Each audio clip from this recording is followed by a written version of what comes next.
We're here for week number 8 of the Porsche Heuer Esports All-Stars, and we're coming to you from the Eifel Mountains here in Germany. It's Paul Smith and Sadicus here on commentary, and Matt, apart from jamming to the music, it's great to be at Nürburgring, and you even found yourself down at Brunchen. I did. YouTube corner, it's famously known as, because if you mess up here, you're going to end up on YouTube.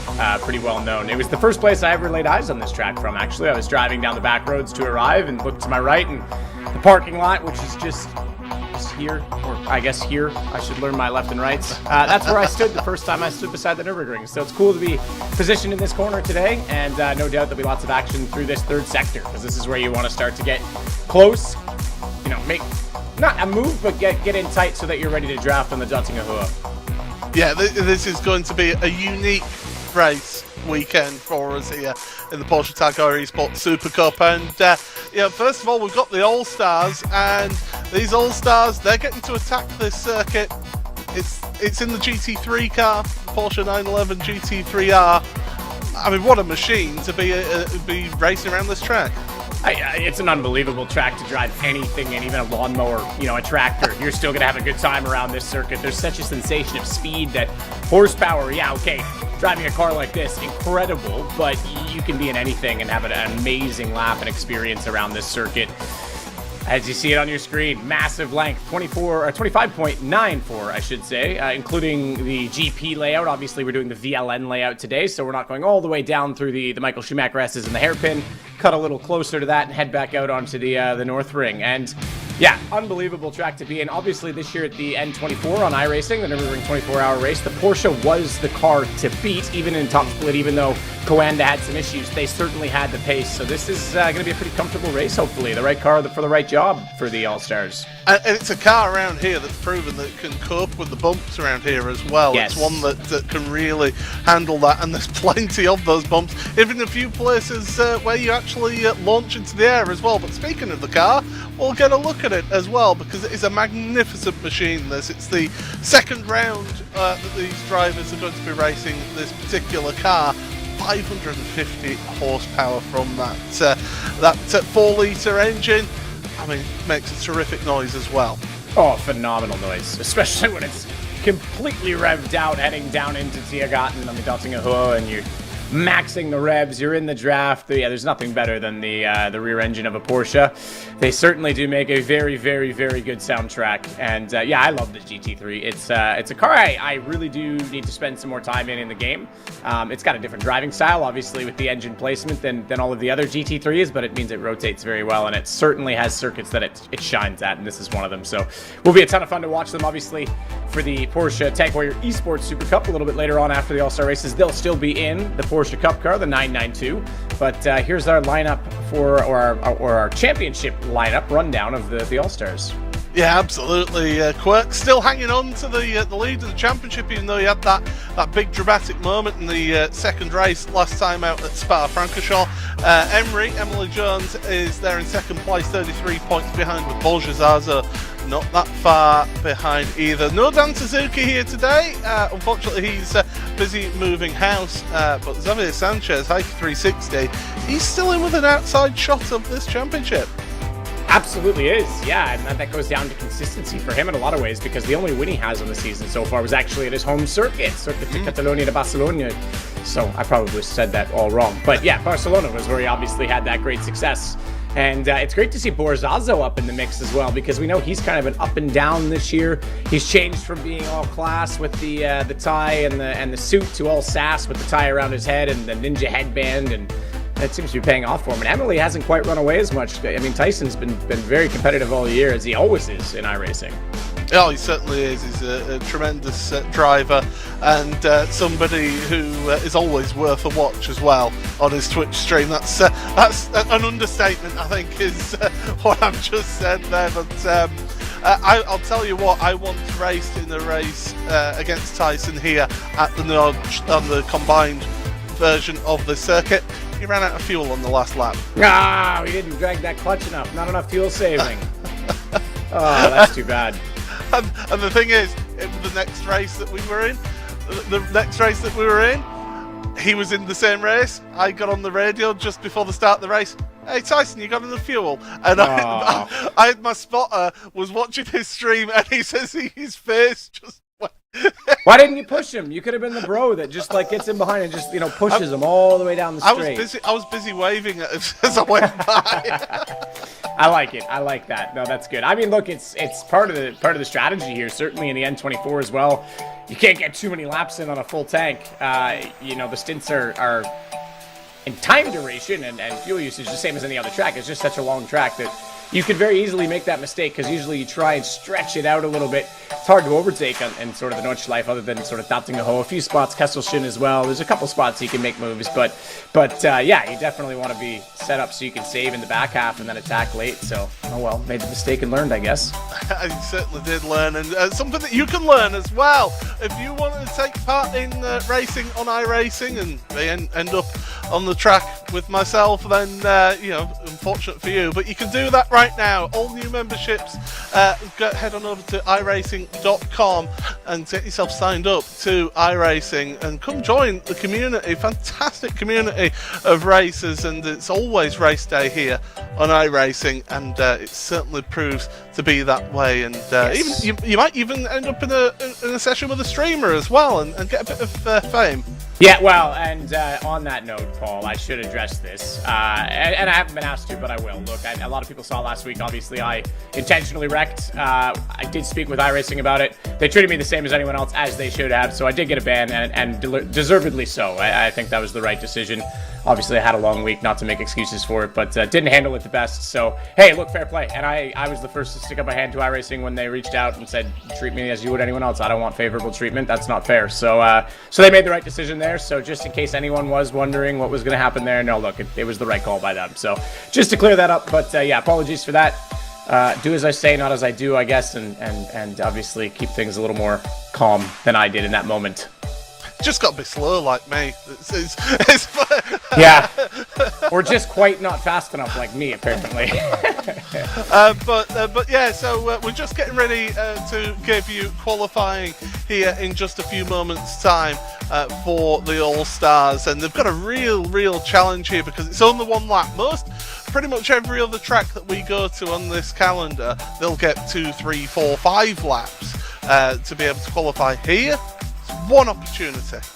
Absolutely, yeah, such as the length of the track. I mean, oftentimes in officials, obviously a lot of you watching will know what that means, but for those we just told to sign up, official races are your hourly races that give you your I rating and safety rating, and they come with a qualifying session at the start. It's usually you get 2 flying laps, 8 minutes or so, and you have time for the 2 laps. Here, you actually pre-qualify for any time there's a Nürburgring Nordschleife, not the GP circuit, but a Nordschleife sort of event. Because the qualifying takes up so much time, they actually get you to pre-qualify. So, yeah, it's difficult to fit it into the session, and that's like you're saying, Paul, exactly that. They're going to have one chance at this, and it's such a tough one because it's so easy to make a mistake around the ring. It is, for any car, no matter the power, very much a momentum track. There's a lot of downhill corners, a lot of sweepers, a lot of blind apexes, and you just want to carry the momentum and not overdrive the car, not overslow it, not over accelerate it. Go with the winding road, because it very much is a winding road. And it's a fine line in qualifying, because you could have a great lap where everything's going to plan, everything's rhythmically in place. You miss one braking point, you get an X, you can very easily hit the wall, boom, qualifying's over. So it's always a risk-reward in qualifying. The PES guys, they're going to send it. These guys have done enough practice, they're going to absolutely hit their marks. They're going to be going for the fastest lap they've ever done today, no matter what. If I'm in the All-Star race, me especially, I'm going to be going, all right, I want a banker lap. I'm going to push in a few spots where it's safe to do so, but you want to make sure you get a time across the line. You certainly do. I'll tell you one thing, if you are interested with the PES guys, with the Porsche Taycan Esports Supercup drivers, check out Kevin Ellis Jr.'s social media. He's been putting up little driver's eye views. I mean, obviously he's not been able to put up the entire lap around the Nürburgring, but he gave you 2 minutes of what it's like to go through that final, pretty much the final sector before you head on to the Dattingen-Ho, and it's a tremendous opportunity to see what these professional drivers and how they drive it. It's my favorite section of the track as well, and I think a lot of people prefer sort of the first bit toward Hatzenbach and Arenberg and Schwedenkreuz, and that's because it's the first section you learn and master, because it takes a while to build up this track as you're learning it, especially in sim. The last sector is so rhythmic and flowing. And I love that he did that driver's eye, because we see that in helmets all the time in real life. And we go, wow, what a different perspective. Sim, you never think to do it, but it really shows how much he's moving his body and looking ahead and driving hard. So I liked it. Well, here's your grid then for the first of the All-Stars races. It's Casey Coe in pole position, alongside him is Strade, with Mavic CV on the second row of the grid with Quirk. Then Bose, Zaza and Rai rounding out row number 3. Row 4 then for Heike 360 with Emery alongside him, with Timo Son. There on row 5 alongside her is Tony Kanaan. Tony's got a bit of driving to do there. Gamer Muscle and Matt Malone sharing the 6th row of the grid here for this first race of the day. Now, normally we'd have 2 races, one shorter race and one longer race. Not today. We've got 2 3-lap races here in the All-Stars, so they're going to have the same amount of opportunity, same amount of time to be able to get themselves the race here. But very quickly, Matt, what's the key to having a good race here? Oh, keep it clean, keep it smooth, and know when to attack. You can be in the draft and at Dottingahoe in a perfect position. You just have to keep your rhythm on the back of the ring and put pressure on. Don't look for overtakes. Just find a way to make them make mistakes, because like I say, it's very easy to do that. Well, the drivers are all set there on the starting grid. It's going to be a standing start. These GT3 cars can do it. Normally we'd see these cars go off on a rolling start, so it can be a little bit tricky, but the revs are rising now. We're getting set for the first race of the All-Stars. Green flag, away we go, and it's a bit of a so start from the front row from Strade, but it is Casey Kerwin to the front of your field, heading down towards turn 1 and 2. We don't use the full arena, we cut through. It's the 24-hour layout, so it's left, and then we're going to head on down towards the second half of the Grand Prix circuit, onto the brakes, turn left. Everybody keeping it nice and clean so far. This is good to see. The 12 drivers out there just getting themselves into a rhythm. If you want to make any early moves, Matt, this is the place to do it, because once you get onto that Nordschleife, it becomes very difficult. Yeah, you're absolutely right. I mean, having the Grand Prix circuit, it's almost the most annoying part for me to drive, because I'm so focused on the Nordschleife that you still have to remember you're on a Grand Prix circuit, far more modern, far smoother, still very well designed. I think it flows. There's a very unique rhythm to it, and there's some uncharacteristic lines. But you're absolutely right. This is a place you can overtake, and you can make moves on the brakes. So you still got to be aware of what's going on around you, and it does add a little bit to the overall race. My mistake earlier, I said we were doing VLN. That was I thought we were, but we're obviously doing the 24-hour full layout, which, to give you perspective, pole position this year for the Nürburgring 24 top split was in a Porsche. It was the Coanda guys, and were able to put in, I think, a 750 something. So that's a pretty rapid time around here in one of these GT3 machines. Tony Kanaan has dropped down the order a little bit from the start, so he's down to 11th place. Here's Timo Son, who's got TK right in front of her. Now we're heading through the little cut here onto the Nordschleife and heading towards Hatzenbach, and this is where you start that real roller coaster of a ride. And Timo Son, if you're her right now, it's all about just keeping on the back of these drivers in front, keeping in that draft.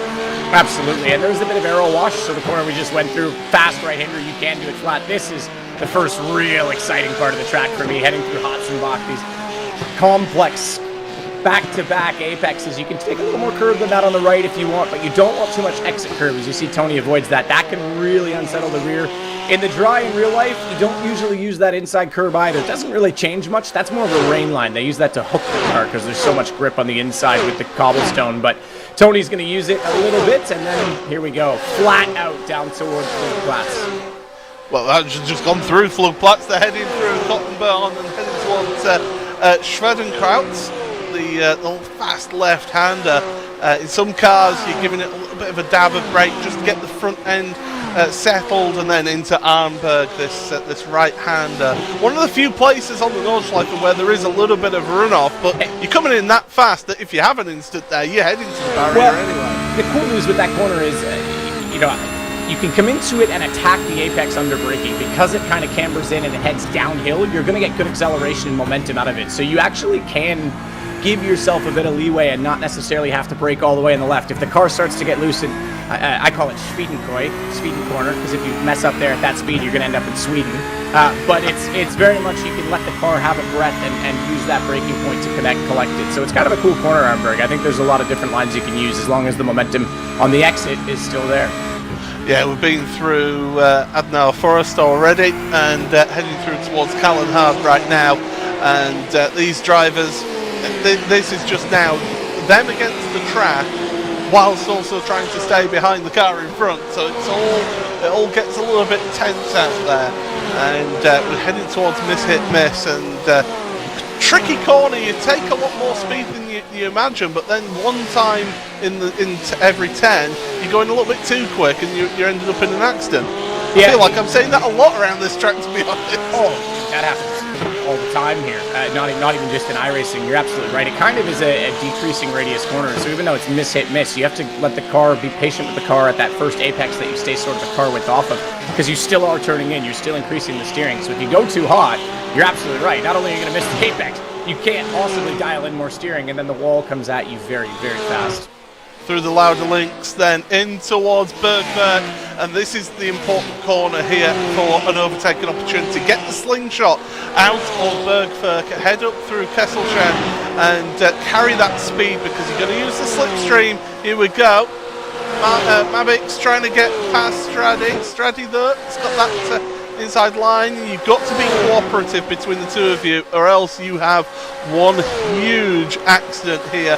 Climbing uphill, it's a real steep uphill, and if you do have any slipstream at all, it really helps you up there as you head towards mid-curve. Yeah, it helps you a lot, not just because it's a slipstream, but as you say, it's uphill. Sometimes you're right in between 5th and 6th gear, especially in this fixed setup that they're in now. So that draft to get you into 6th and give you that little bit more torque in the curve, yeah, huge. So that's as I said, Kesselchen, one of the most prominent overtaking places on the North Ring itself, the North Loop itself. And of course, the most famous corner of them all here, the Carousel. Plunge down into that apex. If you end up falling out of that sort of banking, you're pretty much right off that corner, don't you? We have had drama, TK, and didn't see what. Okay, so here we go. So we're gonna look onto it. He's showing right on my screen. I think he might be out of this. It's him and Matt Malone, and this is into Schwedenkreuz. So this is a tough one, because if you hold flat, they get in line, you arrow wash, you can easily lose the rear, and that's exactly what happened. That is a very, very, very common place for cars to go off for that exact reason. It's such a high-speed corner. Well, we're into the second half of the lap here now, and this is my favourite part of the Nürburgring. It is absolutely wonderful. You're just on it, absolutely on the limit. Here they come behind me. Corners. Yeah, heading towards Brunchen right now. But you have to be so focused through this section to get your apexes right. So you go up over crests, blind crests, and not being able to see apexes. It's just so fun when you hook it up right. Absolutely. We're a little bit past it now, but Vipperman's my favorite corner on the track, both in sim and real life, because you literally come around it. It drops away at the crest of the hill, at the apex. You don't even see the exit until you hear on the curve. It's like, okay, got it. It's so cool, because you just have to do it by muscle memory, and it's such a good feeling. That is a lot of air, but as you'd expect, heading in through the Beloff S's and another place. So again, can make a move here under braking, but you're looking to just get close, put pressure on, and set up now through the second carousel, the mini carousel, and then onto the Dottinger Heuer. Yeah, climb the carousel. It is through that left-hander then. Avoid that inside curb. It pushes your car wide as you head towards Galgenkopf then. Carry the speed out this corner, and then it's time to get a book out, everybody, because it takes you that long to get down the Dottinger Heuer. You can probably get through a chapter. Well, I don't know about that. Not in one of these GT3 machines. If you had my car out there, yeah, absolutely. I would be sitting there and just counting and maybe tie my shoes a little bit, put on cruise control. But these guys, this is where we said the drafting comes into it. It's so massive, and we'll certainly see a ton of that in Pascagoula today. In fact, last year I think Josh Rogers went from 3rd to 1st on this straightaway in his bid for the championship. But this time it's Kurt that's going to be taking one more position. You get to look at his lovely face. And Strati will be desperately trying to get by that again. Now, there is a second chance. If you tuck back in, obviously you head through Tiergarten and you go back onto the GP straightaway, you can get a nice braking point back into turn 1. Yeah, you certainly can. And I think Quirk just missed his braking up just a little bit, but was able to hang on to it. Across the line then for the end of the first lap, Casey Kerwin has got an absolute mile of a gap right now. 2.7 seconds between him and Mabix, with Quirk and Stradic duking it out for third place. There's a little bit of a gap back to Bose and Rai. Emily Jones is right there with Rai as well. So those three all together. It's Heike 360, Matt Malone, Timo Salt, and as we say, TK, Tony Kanan, is out of this opening race. But inverted reverse grid. Oh, Emily! I was just about to highlight the fact that Emery was down the order a little bit because we are on the third last race of our calendar, and the gap between her and Tyson is going to start to be something that we need to highlight a little bit more. So he was already in a good points position. She's just given away one or two more positions on that. In fact, I think she only lost the one on that to Rai, but still, that's significant when you start to add the points up. Is the Vodafone replay then. There's Emily Jones right there, and Emery. Is it just going to be a touch of the grass? Yeah. Yes, it is. That's a tough one. That's a frustrating one. You always kick yourself for that. So easy to do, especially because there's actually a bit of sort of the garden stone, cobblestoning. They're not really to be used for grip. They're there to actually make sure there's no erosion. We have them on a lot of local circuits here in Canada because if people start to dip wheels off, you start to develop a mud hole, and then suddenly you're breaking bits of aerodynamic, carbon splitters, and diffusers on the edge of the surface because now it's elevated. So they put those there to actually prevent erosion and damage. And they look like you can actually use them for grip. You can't. You turn in, you're still technically on a grass surface, so it catches you out. Well, speaking of getting caught out, Matt, you've got, unfortunately, the man who's sat in the pit lane. Yeah, not someone we're used to seeing in the pit lane. He's normally a pretty successful driver in these events, but Tony Kanan, that was a pretty high-speed slide. Yeah, mate, a rookie mistake for sure. I aero pushed there. It's such a fast corner. And I was side by side with Matt, and following the other car, lost the rear, and we lost it. So we're humans, we make mistakes. Too bad to sit out for this one, but let's. I guess we're starting P1 in the next one.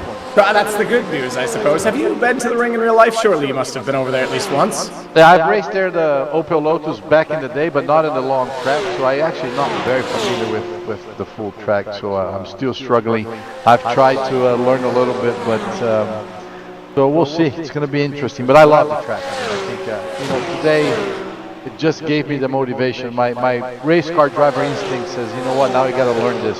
You can't do this all the time. So I'm gonna spend a few hours here after the race and trying to figure this out. Cool, I love it. I think it's brilliant that we have this track in sim because it's such a piece of history, and I think that's awesome. So better luck. Obviously, look, it sucks, but as you say, rookie mistake. You called yourself out. You're still a rookie in sim in some ways. Yeah, for sure. I still consider myself a rookie, but I want to thank you guys, Porsche. You guys do a great job also with obviously the broadcast, and apart. I keep saying apart from Quirk, I love everybody else. Here, so. I know what you mean. We'll see you next race. See you, mate.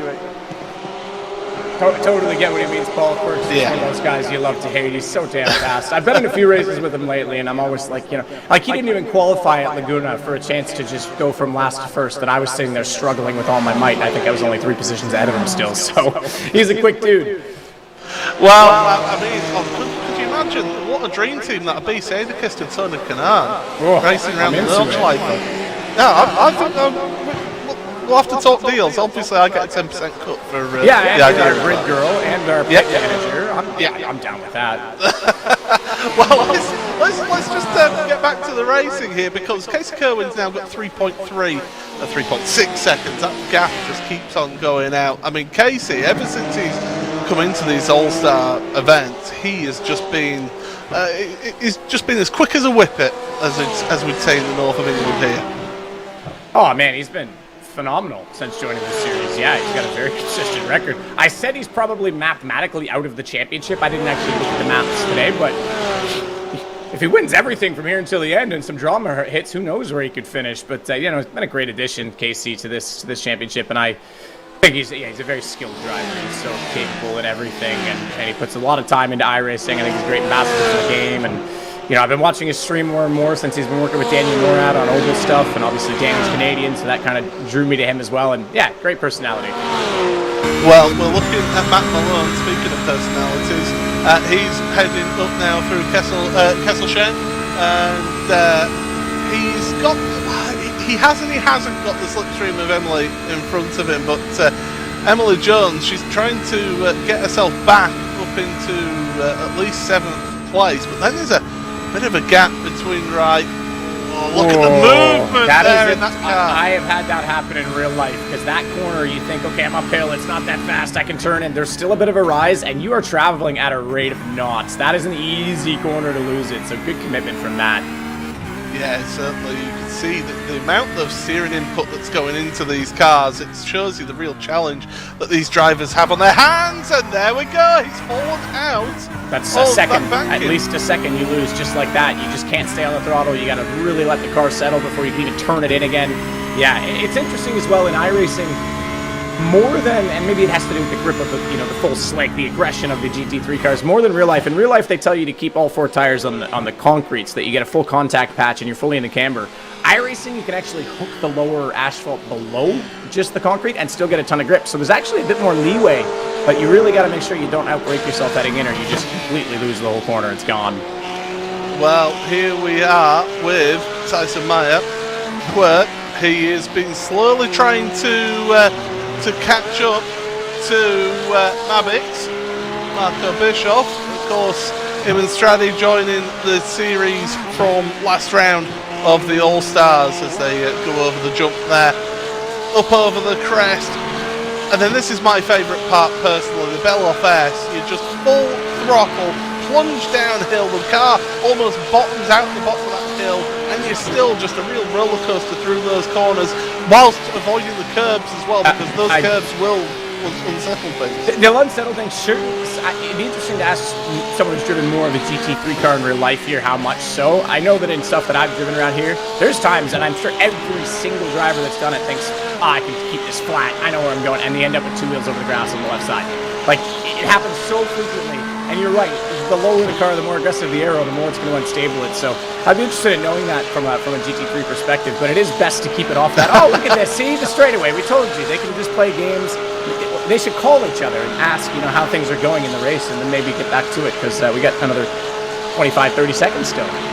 Well, we've got one more lap to go after this one. Here comes Quirk, a little bit of side draft as well to help him after he pulls out from behind.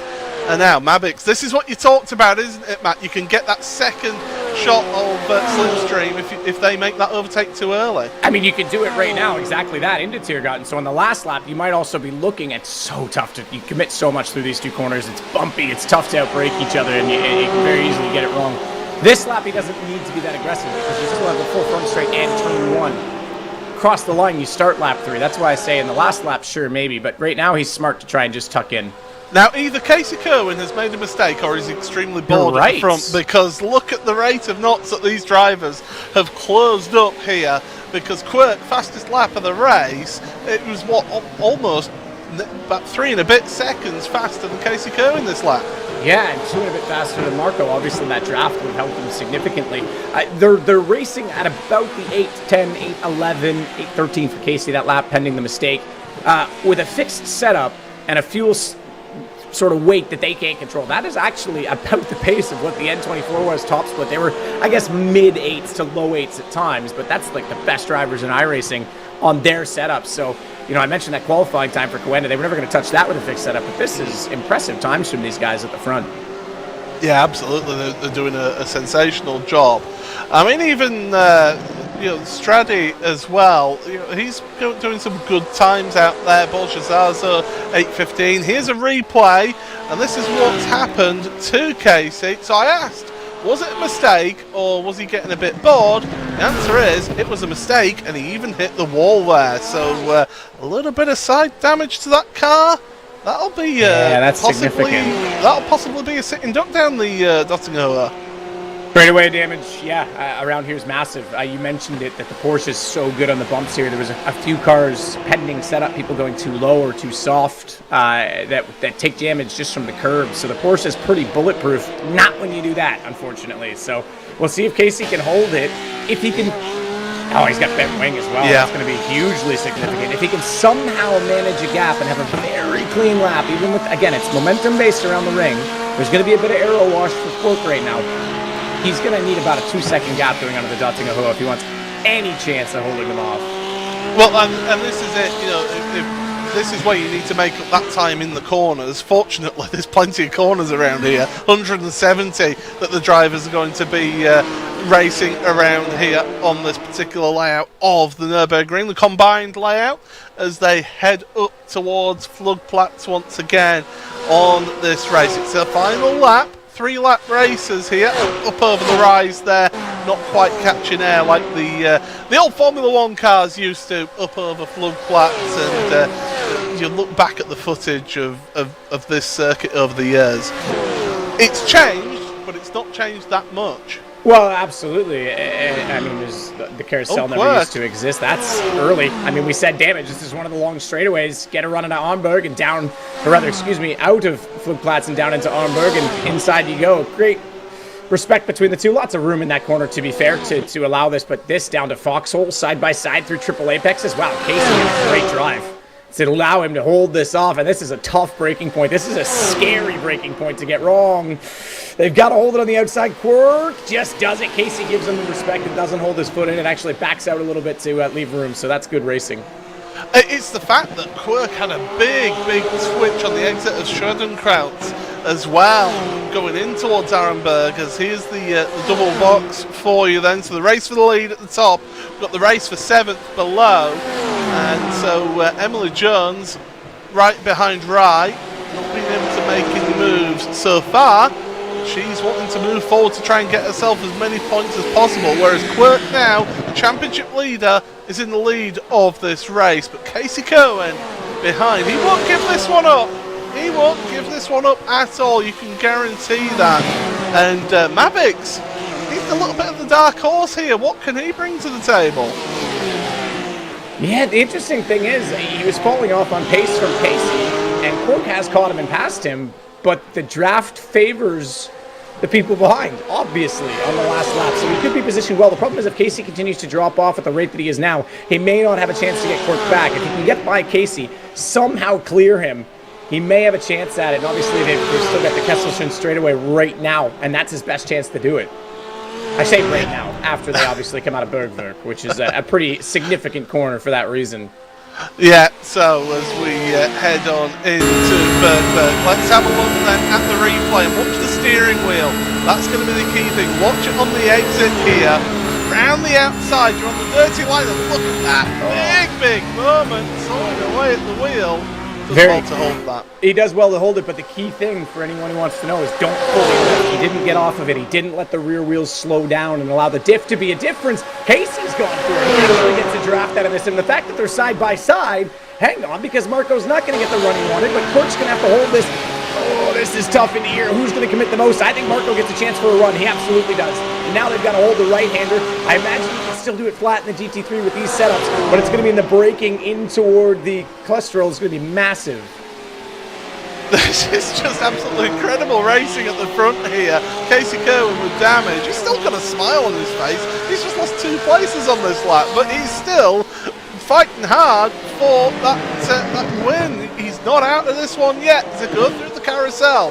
The final time in this opening race of the evening. We have got a second race of the All-Stars coming up after this one. You want to stick around, because if the racing's this intense here, wait until you get that full inverted grid for race 2 for these drivers. Mavix, big moment. Big moment indeed, and that may have cost him any chance he had to draft Quirk, because you've only got 1 sector left and he's back behind Casey Kerwin. My favorite corner on the track.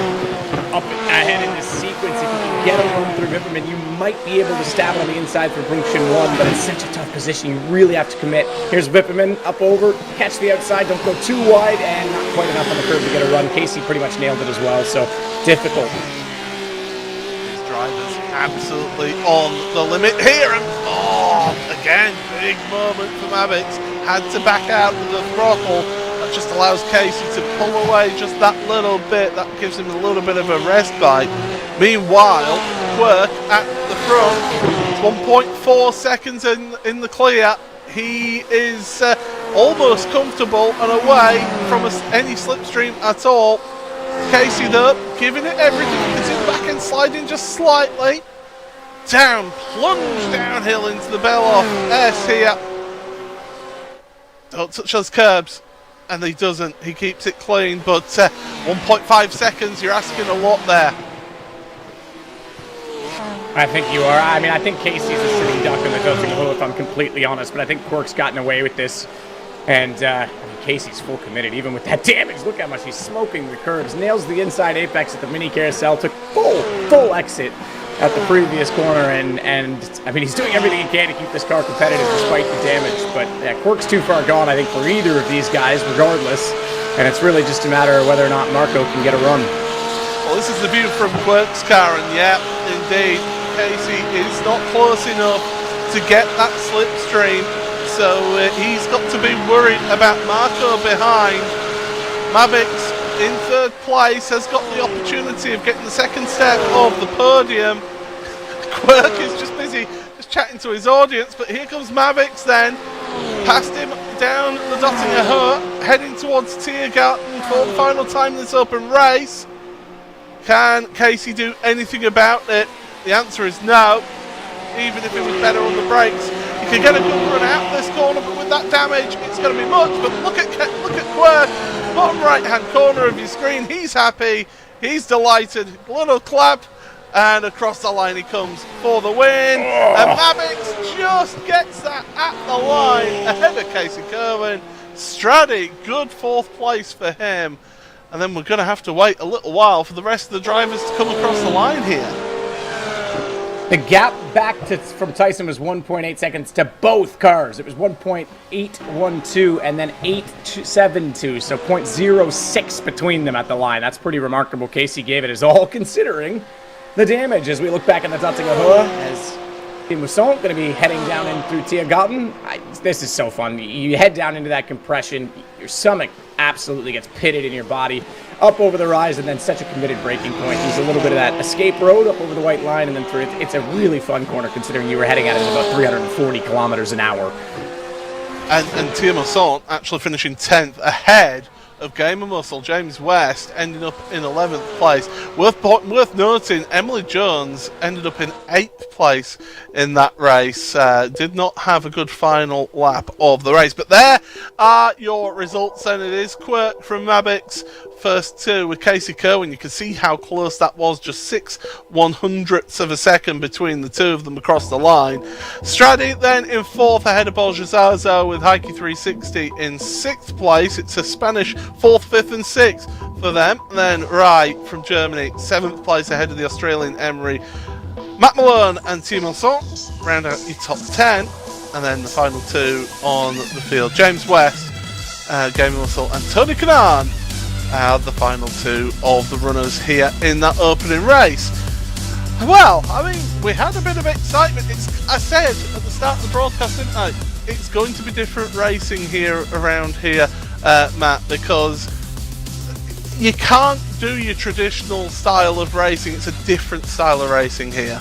It very much is. I mean, and like I say, even though you're busy and you're on it, when you're following someone around this track, it's actually very almost gentlemanly. You just relax, get in the rhythm, keep your heart rate down, stay close. You don't really need to force the issue. They're just as likely to make a mistake leading on their own as anyone on the circuit, and just keep yourself in a position for either Kesselchen or the Dottinger Heuer. Obviously, the GP track has its own different sort of approach to it, but the point is, you just don't work yourself up. Stay calm, drive the car, it will come to you rather than you. It's very, very, very easy to overdrive the ring. Yes, you can attack it, you can keep that momentum high, but you can also very easily end up in the wall.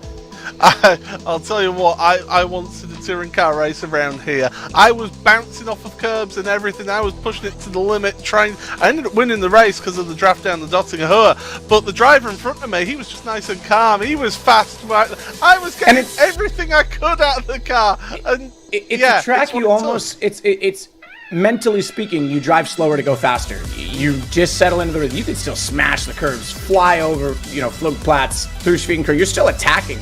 But mentally, you're not going, I need that last 10th. I need to push my braking here. You don't. You hit your marks, and then it comes to you. As soon as you mentally get ahead of yourself, that's when you make mistakes around the ring. Well, let's have a look then at the car that these drivers are driving here today in the All-Stars around the Nürburgring, the combined Nürburgring. Of course, it is the Porsche 911 GT3R, as we said earlier. 4-litre flat 6 engine, that distinctive sound, 550 horsepower, just over 1.25 tons in weight. So even though it is a full racing car, stripped down car, I mean, it's a lot lighter than the road car that it's based on, but still, that's still quite, it's still a bit of weight there for those drivers to be able to handle around here. Tons of aero though as well to stick that weight to the road, so it's a great balanced car. And honestly, I'm okay with weight. I've always said GT racing, you can wrestle the car more. That weight comes into play with sort of the oversteer and how much you have to be delicate with the wheel. I've said many times racing is ballet with a monster, but I feel like the monster's a little bit bigger and more fun, if you will, in a GT car, in my opinion. And here is where we are racing here today. And I mean, is there a more iconic layout of a circuit? I mean, pretty much every boy racer in the UK has got the little sticker with the Nürburgring on the back of it. It is just an absolute icon of motorsport. Absolutely. Look, I'll say it right now. Just step away from the racing for a minute. If you have a chance and you're a car guy, this should be on your bucket list. It was on mine. I was very fortunate to be able to cross it off a few times at a pretty young age, but it doesn't even matter if you're going there to drive or just to experience it. It's like going to a ski resort or a golf course where everything centralizes around that sport. Literally, there are old garages that look dilapidated that you wouldn't even store your lawnmower in that have supercars. It's just such a cool place to go to, and I highly recommend it. And there are the up-to-date points as things stand after that first race. As we say, Tyson Mayer, Quirk, has pulled out a little bit of a gap at the front of the field now. Emily Jones losing out in that first race. Bose he's catching up to Emily a little bit in that one with that Heike 360 as well. And as you can see, Dan Suzuki just dropping down with him missing here today. And Casey Kerwin, 115 points behind. He's in it. He actually is statistically in it. I wouldn't write him off of it either, if I'm honest, with the way he's been driving. Yeah, absolutely. And of course, there is still 2 rounds left after this for him to potentially pull out more points. We've got the Circuit 24 Hour de Le Mans. Obviously, everyone knows the Le Mans track quite well. Another long, fast one. And then a super fast, but a little bit shorter than these two, Monza for the finale. And I think that's such a great place to finish off the season. Action-packed. And we don't even know what car the All-Star drivers are going to be racing at that final race as well, so that can throw a little spanner. What do you think's given us the best? I mean, obviously, we're only halfway through the GT3. What do you think's given us the best racing? I want to say it's the Cayman. The Cayman was good. It was a bit more of a leveler, but we'll have to wait and see how that goes. Speaking of racing, we're getting ready for the second race. It is Tony Kanaan and Gamer Muscle front row of the grid with Tia Masson and Matt Malone row number 2, Emily Jones and Mathieu Vaca on row number 3. Then it is Xavier Sanchez and Borja Zaza with an all-Spanish row number 4. Row 5 is Stradi and Casey Kerwin with Mavix and Quirk rounding out your 12-car grid. But to answer your question, yeah, I'd go with the Cayman. Absolutely. The GT4 car, that gave us some good racing. Yeah, maybe Monza, it doesn't have as much draft, but I think it was phenomenal to watch how close they raced each other with it.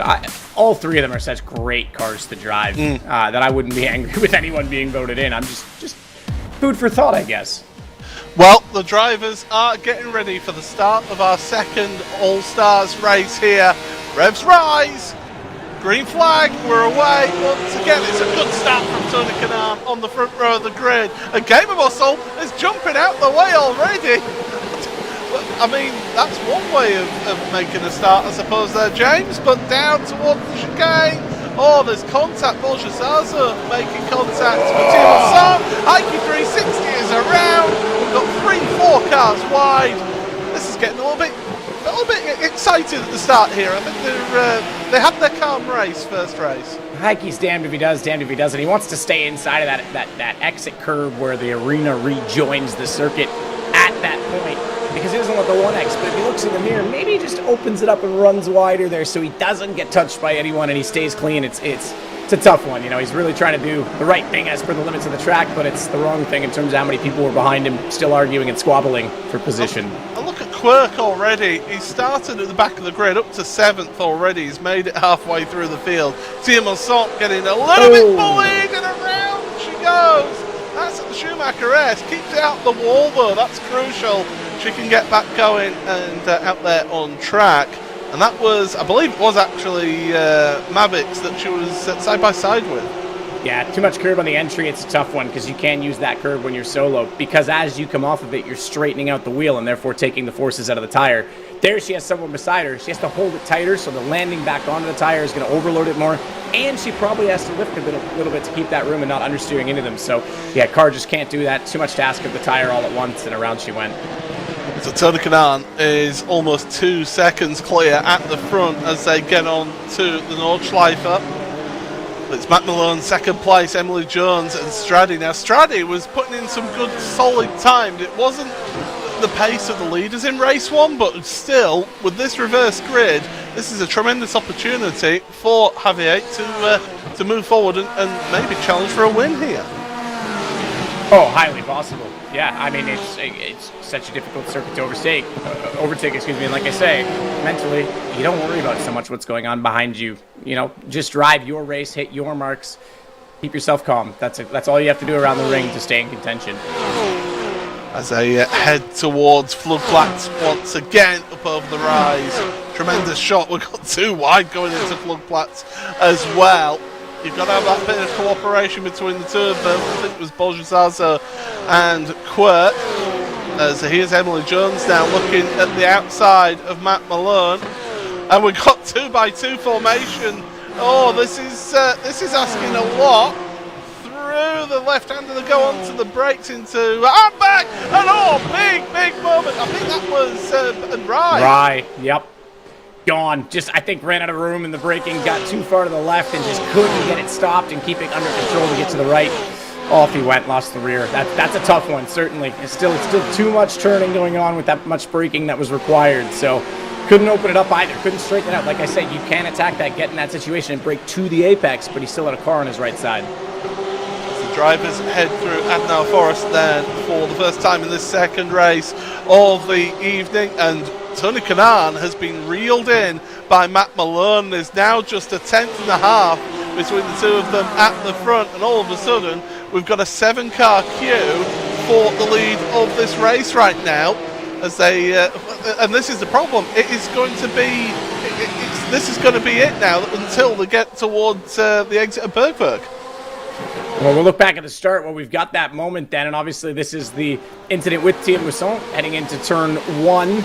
Gets a little bit on the outside. Everyone takes a look down the inside. Matt Malone, Emery, she gets tapped once, then hit in the rear, and then into the corner right here. Heike could have opened the steering and gone out over the white line, over the grass a bit. Obviously, he takes a 1x for that, but it would have kept him out of that queue that was 3 wide behind him, and it's not really on him to do that, but it's one of those offensive things. And my mistake, I thought he lost that earlier on. He did hit the grass on the right. Our camera angle, I thought he was just asking too much steering for the brakes. He actually nailed the grass.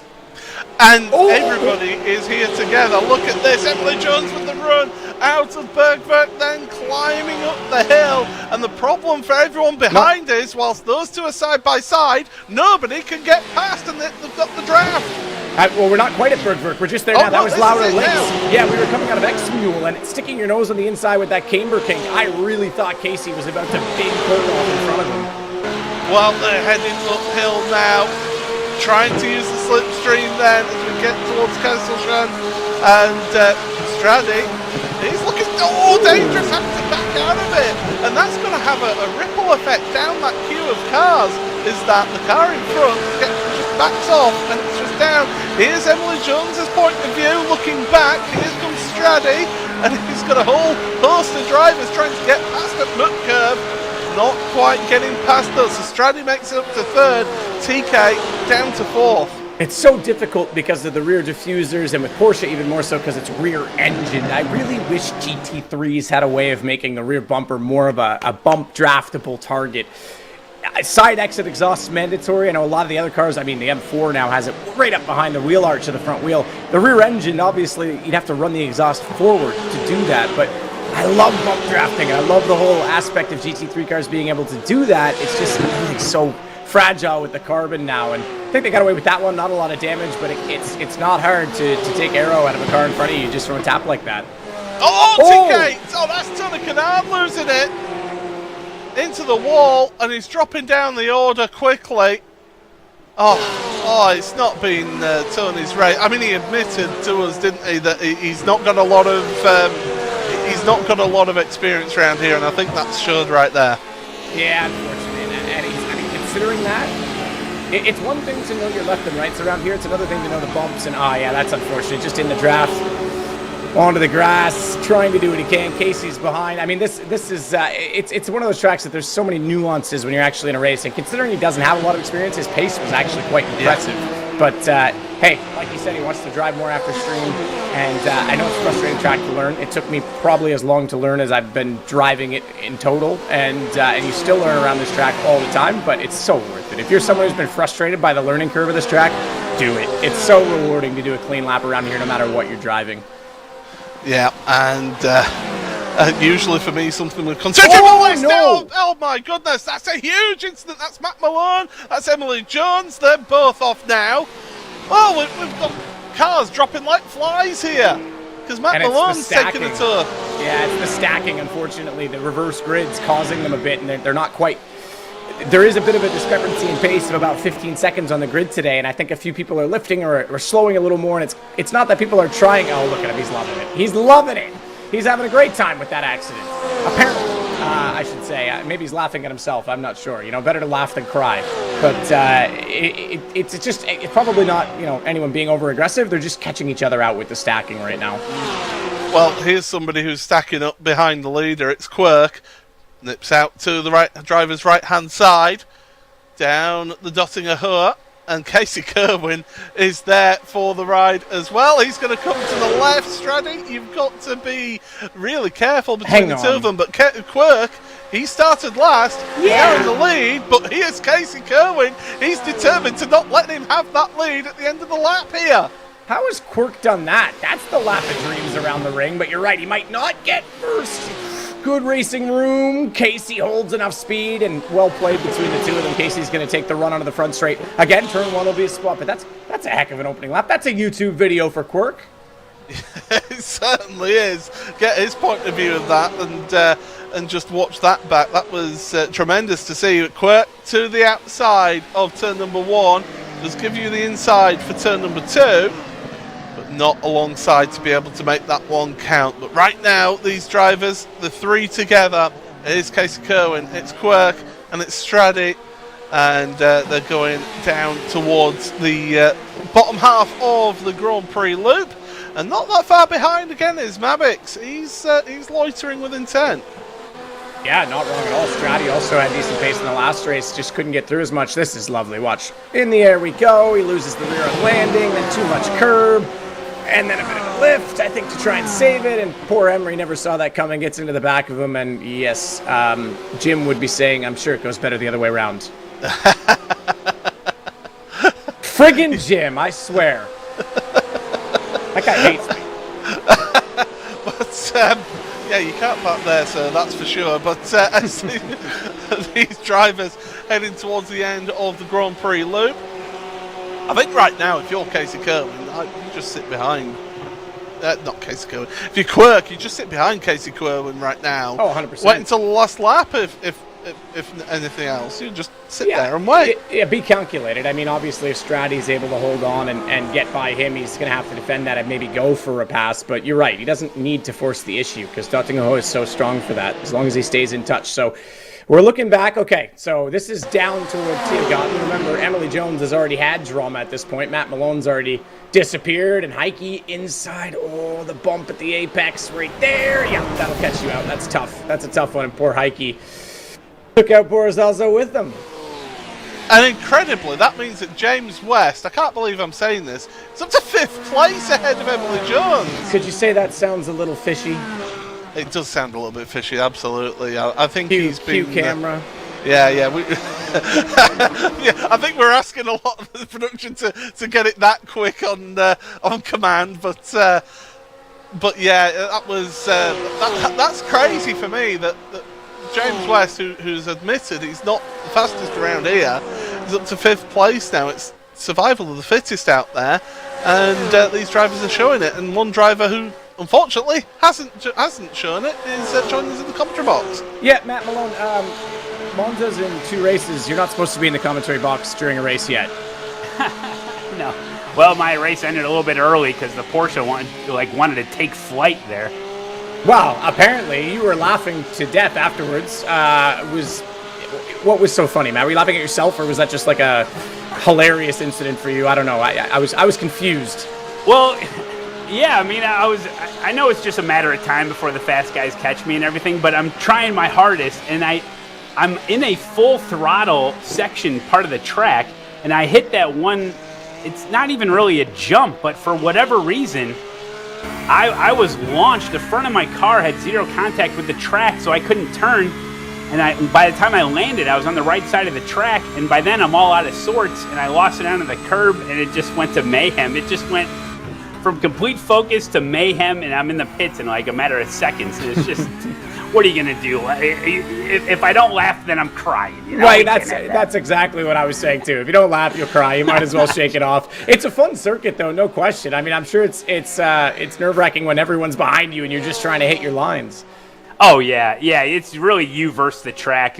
I mean, this thing's a handful out here, and those curbs are so severe. You start hitting a couple of those curbs, it'll throw you all over the place. So, yeah, it's full focus mode, but then when something breaks like that, it's like, well, it's over. So, yeah.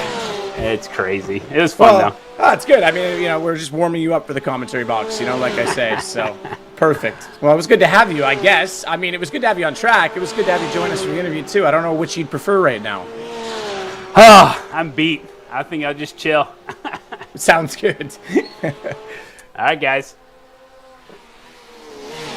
Paul, that's that's the nature of the track. Like you said, Yeah. It is you versus the track. And I know that's not a consistent place known for a jump.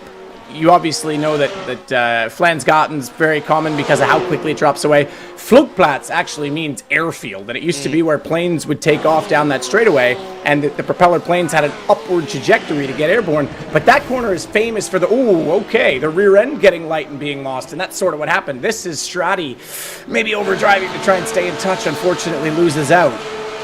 And loses out down to 4th place because Mavix makes it past. And we'll have some damage to that car, and that could, I can't believe I'm going to be saying this, that could bring Gamer Muscle into 4th place if he gets close enough. I'm sorry, but can everybody keep it on the track? Will you eat your hat? You have a bet with him or something that he can't get a podium? Is this? You sound like you're worried almost, Paul. I am, because I am afraid of if he gets into our commentary box. Maybe I'll let you do that interview, I can move aside if you two want to chat it out. But at the front of the fitted field, we saw whilst you were talking to Matt Malone, Casey Kerwin had a big slide through Arenberg, which allowed Quirk the opportunity to get to the front of the field. So that's the two of those together as we go through right now. Let's have a listen to how these cars are through this section of the track, because this is a tremendous part to listen to how these drivers drive here on our Bose on board.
And we're back with action here, and we're on board with Casey Kerwin because in front of us, Quirk, race leader. Well, he's not race leader anymore because that mistake right there is giving him a slowdown penalty. The iRacing system caught him cutting the course there, not by choice, it must be said. A little mistake, but that's what it costs you around here. I disagree, Paul. That was totally intentional. How dare he? No, look, that's actually a corner, another corner, very, very commonly. In real life there, it's not grass after the curb, it's all mud, and it's because people do that all the time. You're coming out of Brunchen, it's so fast, you head up the hill, you've still got some uphill braking, you turn in, and you just kind of either lose the rear, you get too much curb, and then bang, you're out over the grass. And very common, rightful slowdown as well, because it is a huge speed advantage to do that. But the good news is, I mean, even though he's got a gap, we've got the final lap coming, and he can still get in touch with Casey, potentially. Casey's got some pace, and still be in the right spot at the end. So we'll look back further down the field. This is the spot I would be talking about, the Duttinger Heuer and Bose trying to catch up to Emery. Both of these people have had dramas in this race, so likely some aero damage that would be costing them a bit right now. Yeah, and Bose, he's got the headband on again. He's obviously in attack mode. I like Look his at how shirt. slow Emily is there through Tiergarten. She must have real trouble with going through the corners. Yeah, I don't know if I doubt it's suspension damage. I mean, possible, but yeah, definitely was struggling to get the car slowed down under braking in that situation. And Boro closed up quite a bit and in that situation. And I have to say, I do like his shirt quite a bit right now, Paul. Yeah. It's nicer looking than most of the suits that he wore. But this will be a good little finish between these two, who are both in the top 4 in points. And we'll now look the other direction at it as we head through, or rather around the arena, the cut through, and down toward the lovely hairpin at the bottom of the circuit. So yeah, Emily trying to keep ever the professional and trying to keep hydrated. Kind of missed the corner because she was taking a drink. So it shows that even when you're going down the Dottinger Heuer, you still do have to have a certain amount of concentration. Paul, this is it. I've been trying to think like that. We have so much in sim right now. We've got, external dashes you can buy, tons of different wheels you can get. You can get custom wheels from any car, different, wheel bases, pedals, cockpits. We don't have yet a steering wheel with a drink button and an automated pump. This is the product we can make, Paul. Yeah, I'll tell you what, you get on to making that, I'll market it. Okay, perfect. I will call someone who knows how to do that. No, Paul, we will probably not have the drink. No, we won't. No. But Casey Kerwin behind Quirk right now, really struggling there, and this is what's happened to Casey now out there. He had a nice, comfortable lead over Quirk. Decides that it's time to go a bit of a drifting. Well held. That's pretty well done considering TC. Some people have a TC cut button on their wheel and they're very quick to react with it. I'm not one of those people. I always hit it when it's too late. But TC is going to be digging into that and struggle to fight TC as well as correct the car and power through that. So well done for him to hold that, even though, yes, he went off track. Yes, he loses a position. That could have been the whole front of the car pointing the wrong direction and a lot more time lost. And those tyres will be screaming at him as well because of the amount of heat that he's put through them as well. They would have certainly for the first sector. Now that they've done the straight toward Swedenthroy, he can tone them down a bit, maybe use the draft a bit to just lift and coast. He can get the temperatures down before they're too far into this now. Yeah, that's right. But I said Mabix was loitering with intent. I said that he was hanging around off of the top drivers, and well, here he is again looking for a podium. Well, he's in a podium position right now, but he's looking for something even better than that. As we have a look then at our competitors, so it is Quirk, Tyson Mayer bottom left, with Casey Kerwin bottom right now. Differing hairstyles, one by choice, one not by choice, as they go through the left and just get themselves into the groove through this part of the track now, and it's so difficult to get yourself spot on through Kellenhard. Plunging downhill towards miss hit miss. These drivers, you can see the focus on them, you can see the amount of wheel input that they're having to give as well onto the brakes. And this is the slowest corner on the track. It's a really tricky corner to get right.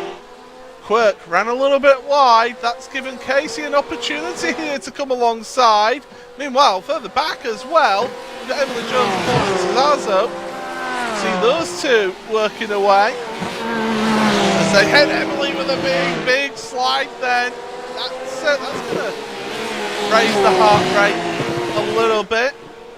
Your top three, though, are together, and Casey Kerwin's lost the position to Mavix. Mavix is making a run for this young man at the Bergberg. This is a great opportunity. This is awesome. The fact that all three were hit this time. Last time Casey was in this, but had damage. He's had a few mistakes, but has pace. We might see a double, triple pass at the Dottinger Heuer, let alone Kesselschön, as they're going to go side by side. Not room for three here. Not a chance. So Casey's going to have to be patient. Might be able to follow one through, but can't really force the issue on them. But that's fine. He's still going to be okay with this position. And especially if these two are going to be racing this hard and this aggressively. So fall into line, gentlemen. Single file. And just keep it clean until you get to Dottinger Heuer at this point. Yeah, these drivers, they've been just stuck together afternoon and evening, wherever you are in the world. So these three just cannot be separated at all, even in that first race. The interesting thing is the carousel. Here we are in it. It's brutal. By the way, it's amazing. It's cool. It's awesome. It's brutal. Even in a car with basic coilovers, it just beats the snot out of your back and the seat.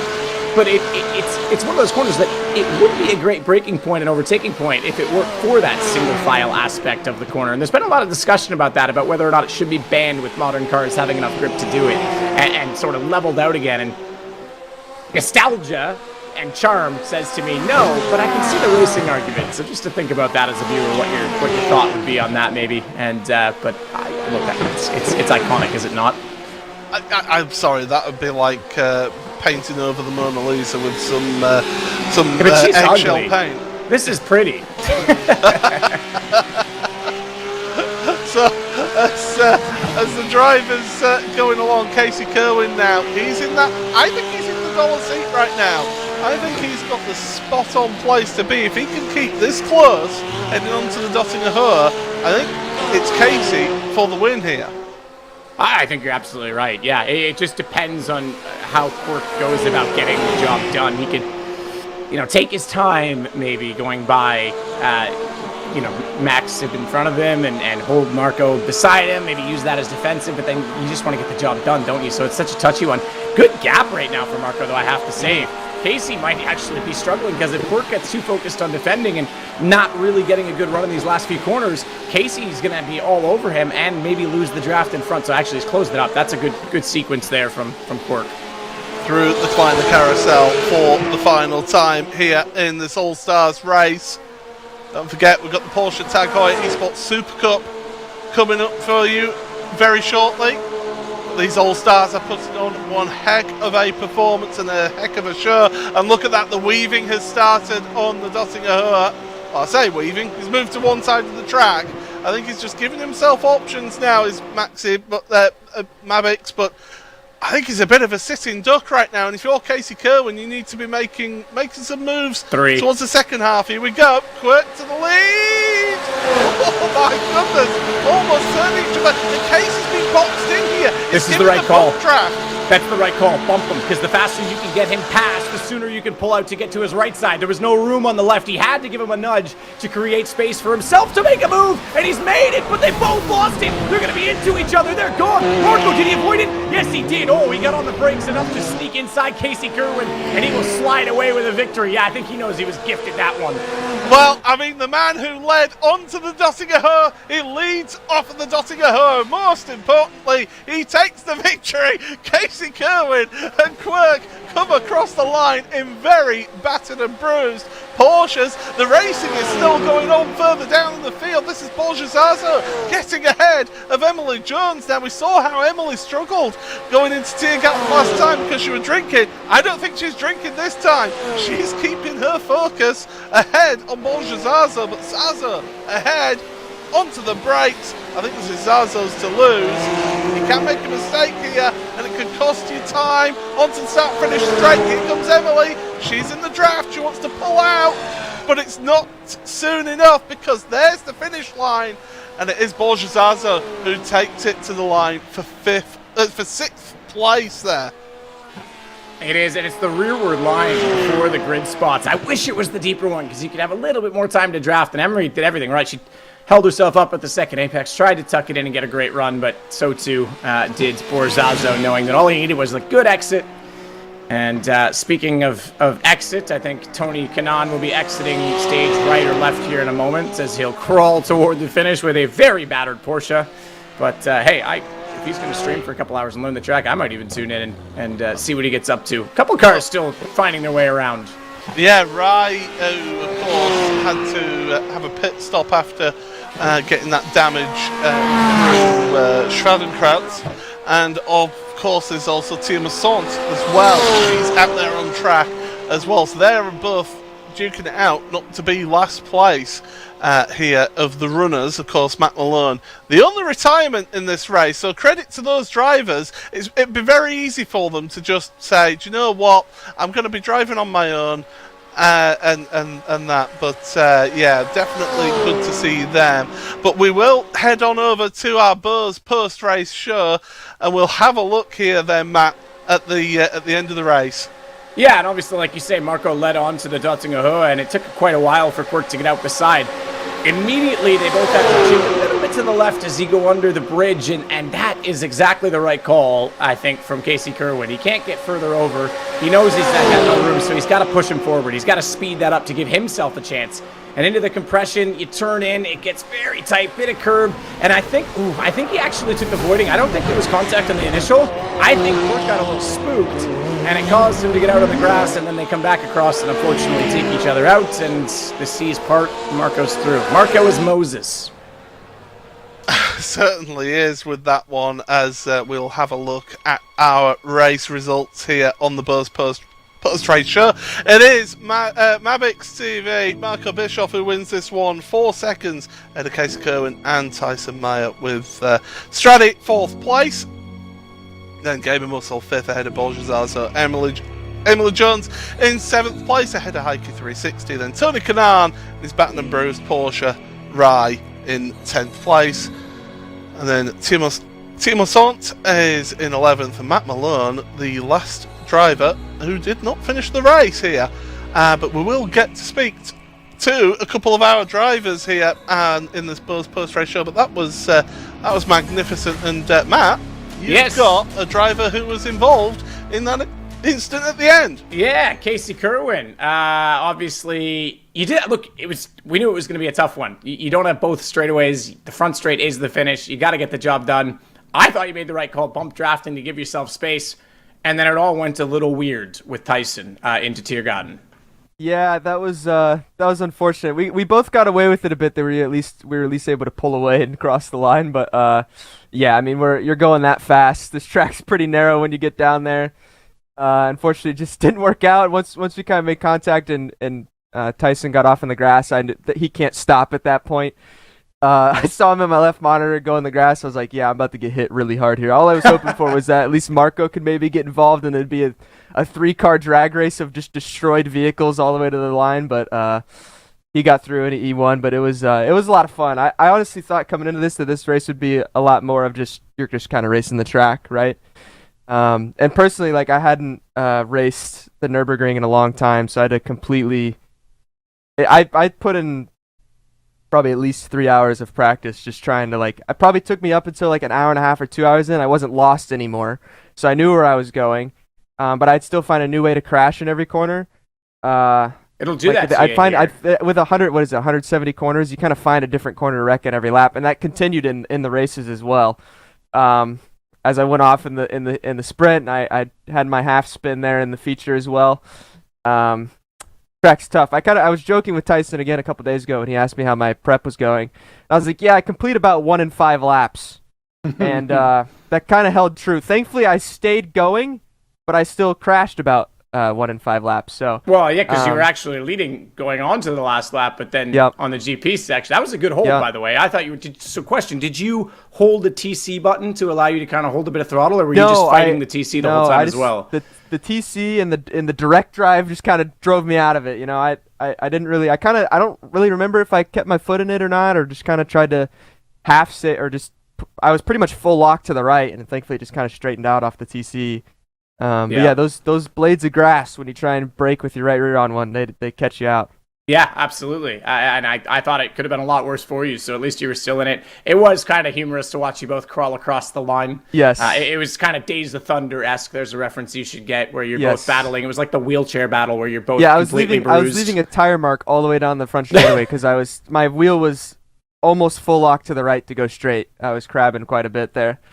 I like it. Well, you came away with it. And second place to you today. Obviously, Marco was smart. I know you said it would have been kind of humorous, but I think he braked as soon as he saw you guys get into it and managed to sneak through. So well done to him, and well done to you.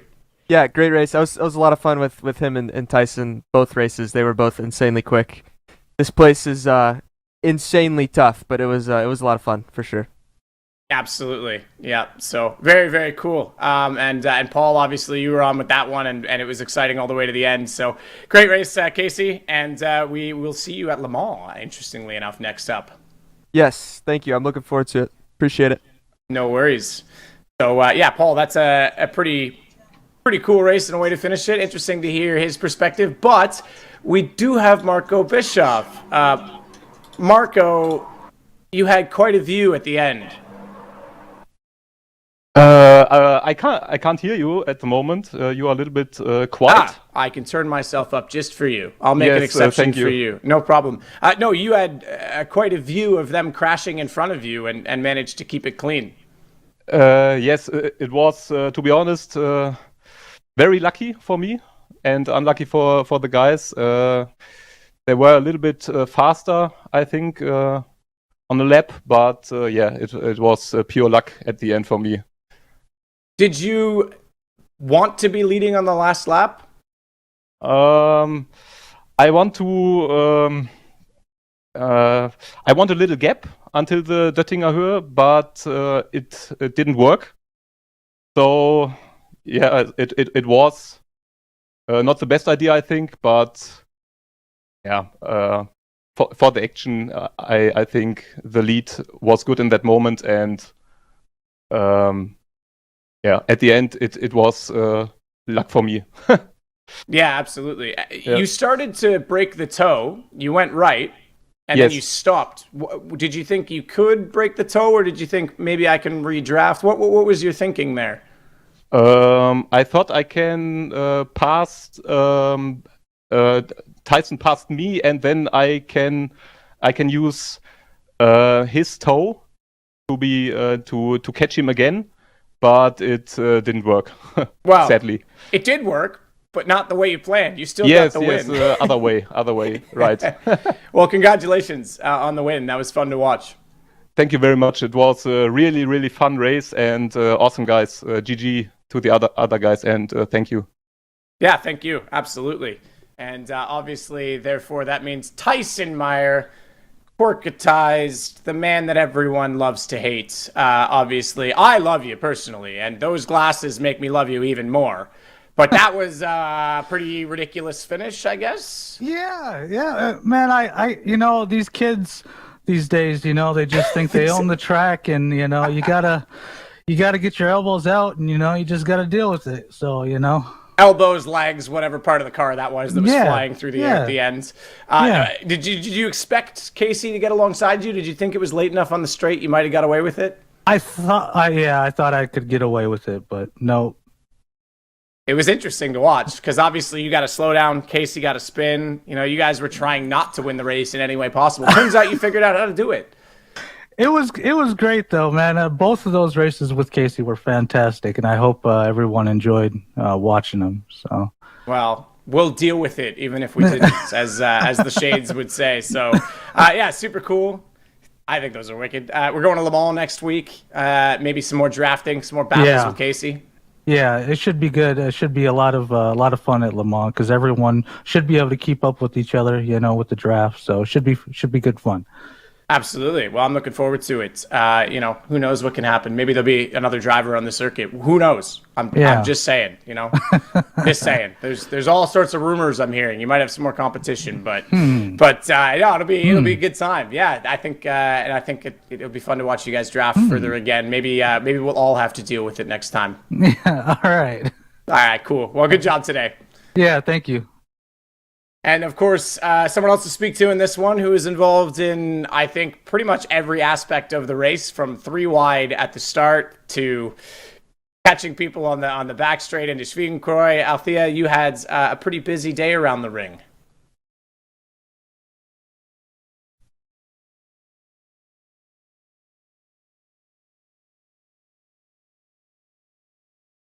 I think, hang on, Althea.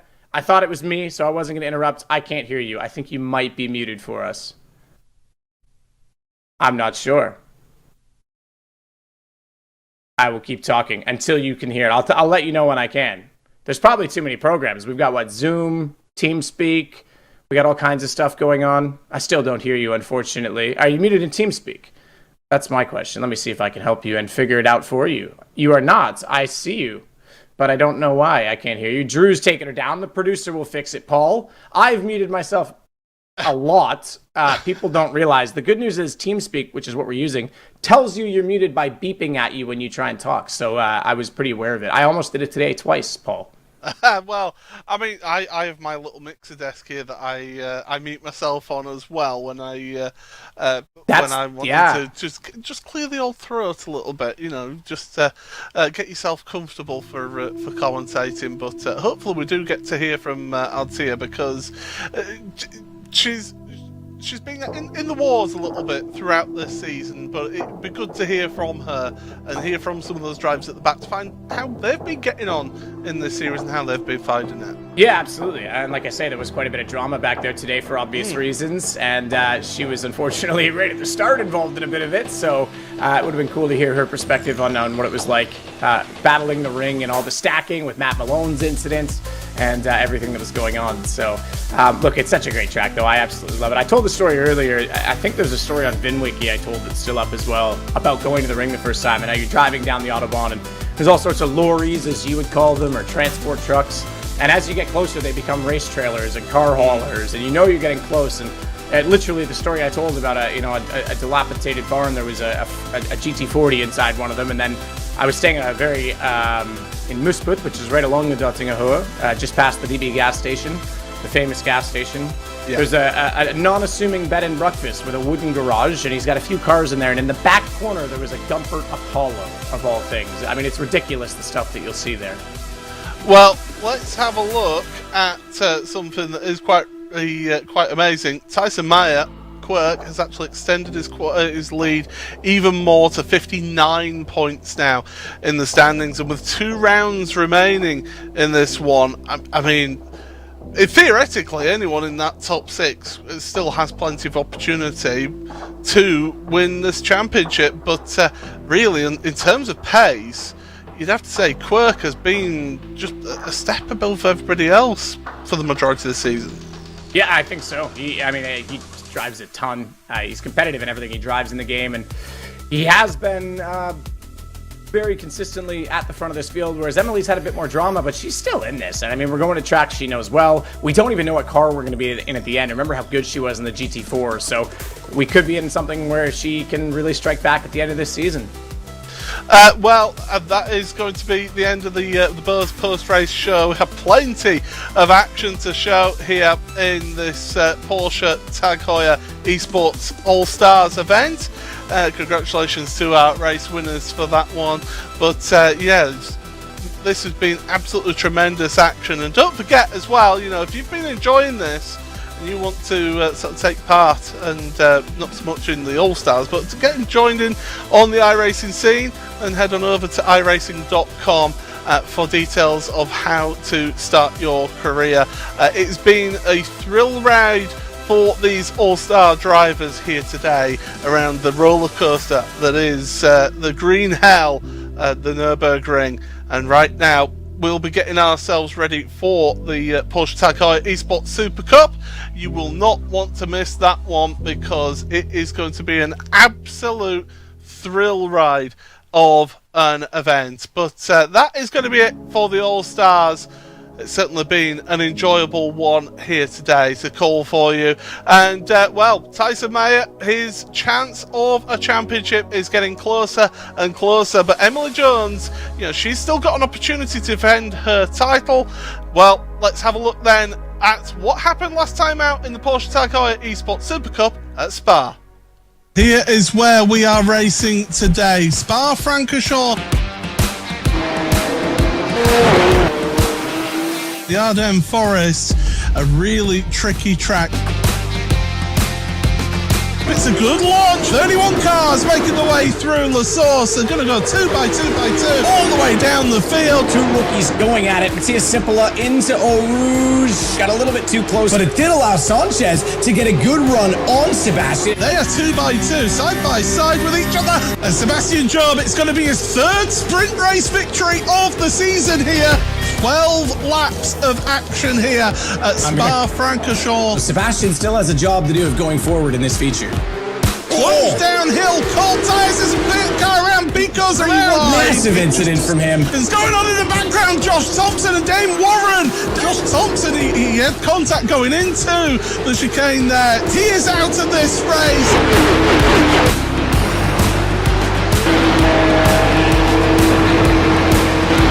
Look at the gap.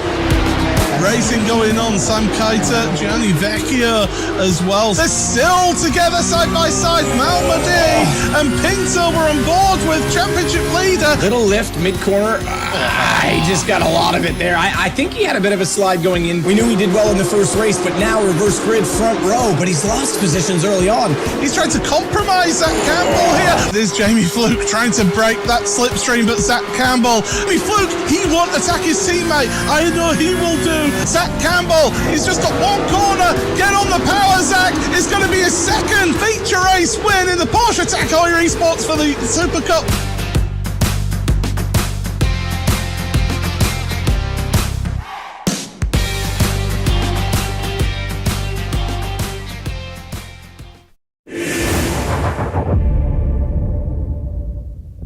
So that is what happened last time out here in the Porsche Tag Heuer Esports Super Cup. I say that it's one of the best races of the championship history last time out at Spa. But this time we head on over to the Nürburgring. And Matt, you've got plenty of experience around here. Talk us through this magnificent circuit. Yeah, it is. It really is a magnificent circuit. Top 3 in the world for me. Possibly top 2, and the best I've actually driven. I have a weird, strange affinity for Potero de los Funes. I don't know why. But yeah, amazing track. Elevation. You're going through multiple villages. I mean, it was built as a way to bring economy to a number of townships that were really not had any economy to them or tourism to them back in the 30s and 40s, and it really worked. I mean, this is now a mecca of the car world, and it's somewhere you should all go. It's such a great circuit in that, yes, it's narrow compared to most conventional circuits. It's got walls very close by, but there's so much blind apexes and momentum and ways that you can really attack the track, but not overdrive it either, because it really will catch you out. And it's had so much history and so much with it, but what a car to be around here as well. No ABS, no assists around the most challenging circuit in the world. It certainly is, but well, these Porsche Tag Heuer Esports Super Cup drivers, they're going to be competing in this one. And if you're new to the series, want to know what each of the drivers have as their livery, well, let's take you through our driver parade.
$100,000 on the line.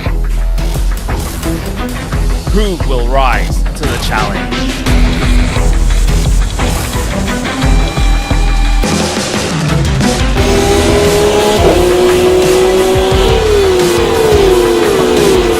This is racing for immortality.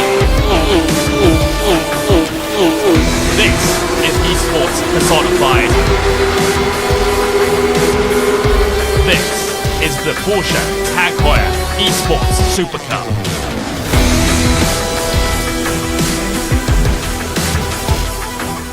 The Green Hell, it is a phrase that was coined by Jackie Stewart to describe this venue, and in the Eiffel Mountains it is a tremendous opportunity for some drivers to etch themselves here in Porsche Tag Heuer Esports Supercup history. It is round number 8 of Porsche Tag Heuer Esports Supercup. Paul Smith and Sadekist here today, and Matt, this is where the running starts for the championship, and we've got 4 main contenders there.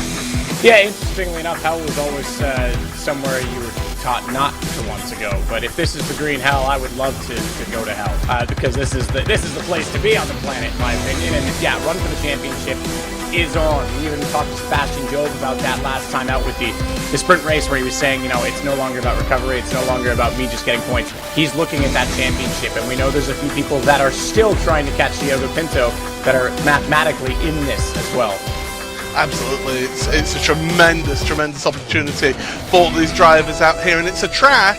We've been talking about this track all evening here so far in the All-Stars portion of the broadcast, but it's a track that is something that will not forgive you at all. You can see the format of how things are going to go here today. 3 laps for the sprint race after qualifying, and then 4 laps for the main race here today. So the drivers, it's not a lot of laps, but it's a lot of distance that these drivers are going to be competing here today.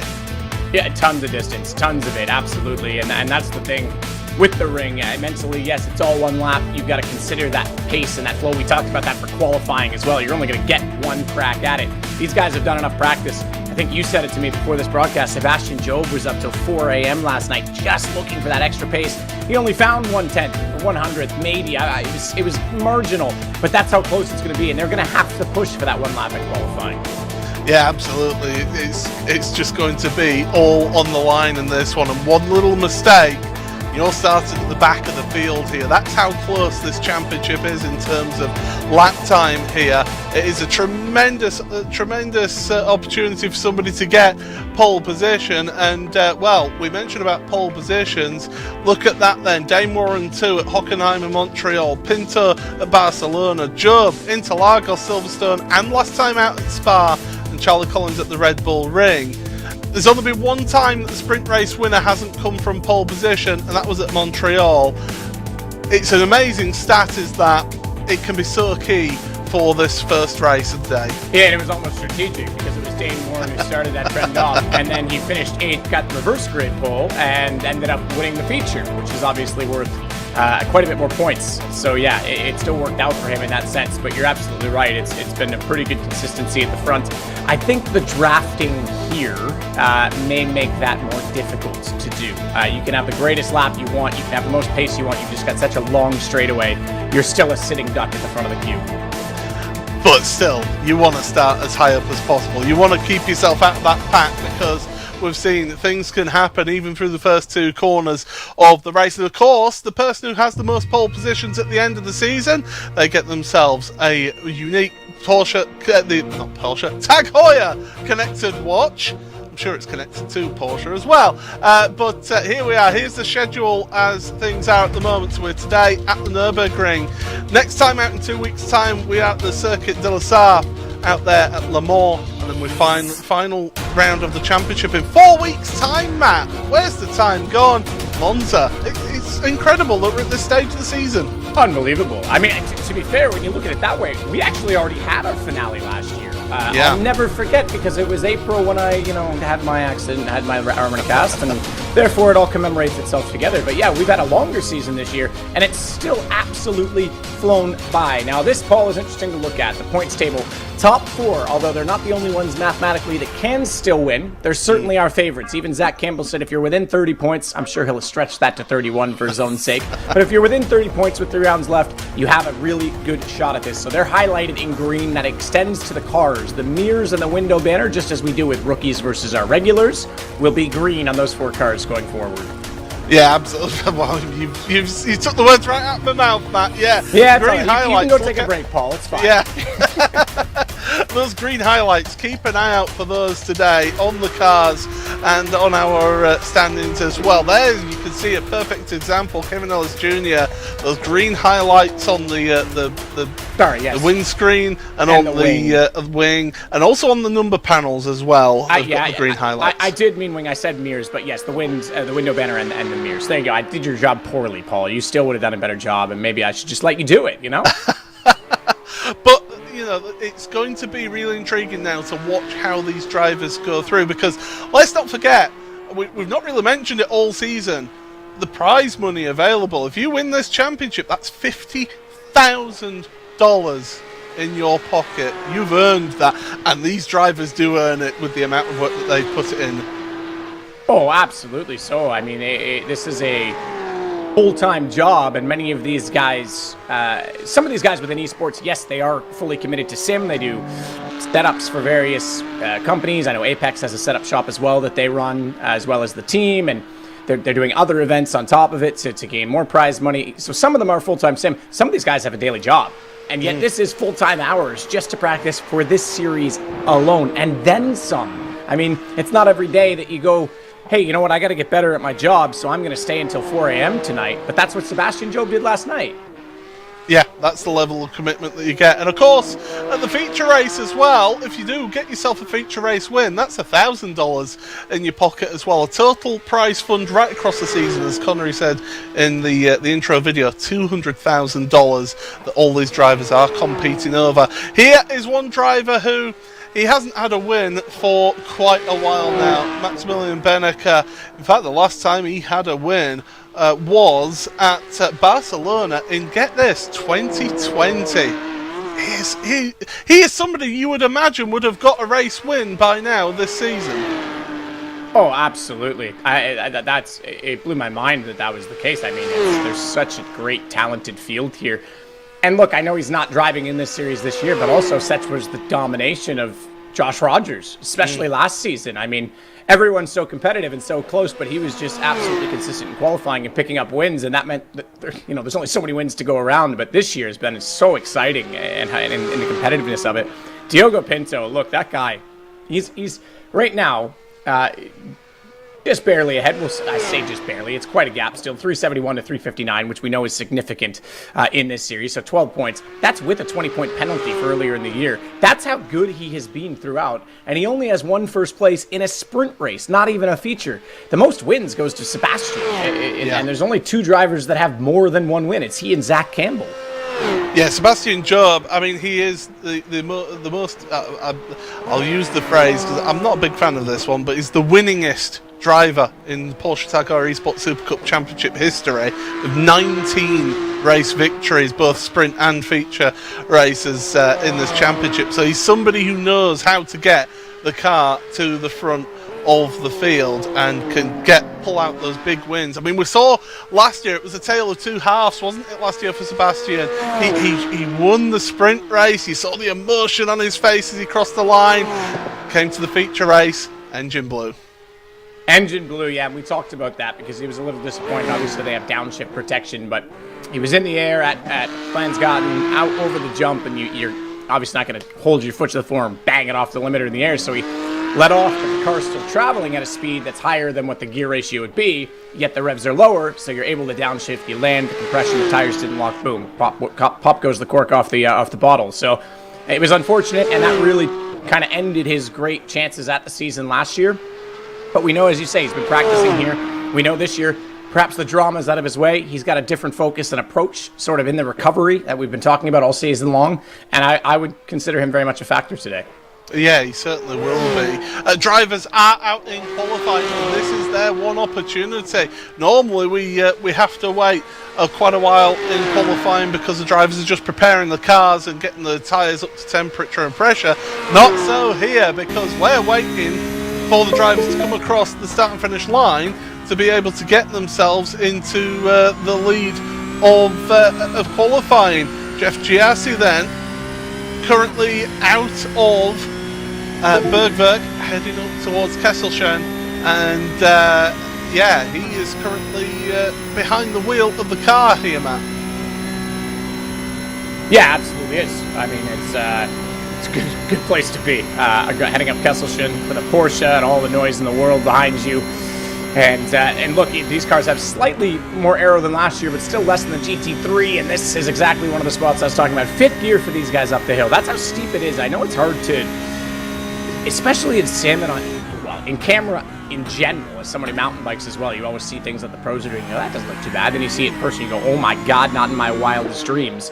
It was the same as I told the story at the start of the All-Star race. Bunkshin was the first place I saw the circuit. And I remember walking up and going, oh my God, that hill's steep. It's a very steep track in so many ways, and it's easy to overlook even in car in real life. And then you go walk around the circuit a bit as a tourist, and you go, wow, there's a lot of hills here. So it's pretty incredible. And Kesselchen very much is a waiting game, but it's not straight. It's not, yes, there's drafting, but it's not like you can go through wide or get a huge train like the Dottinger Heuer. But there will be some people looking for a chance to get inside.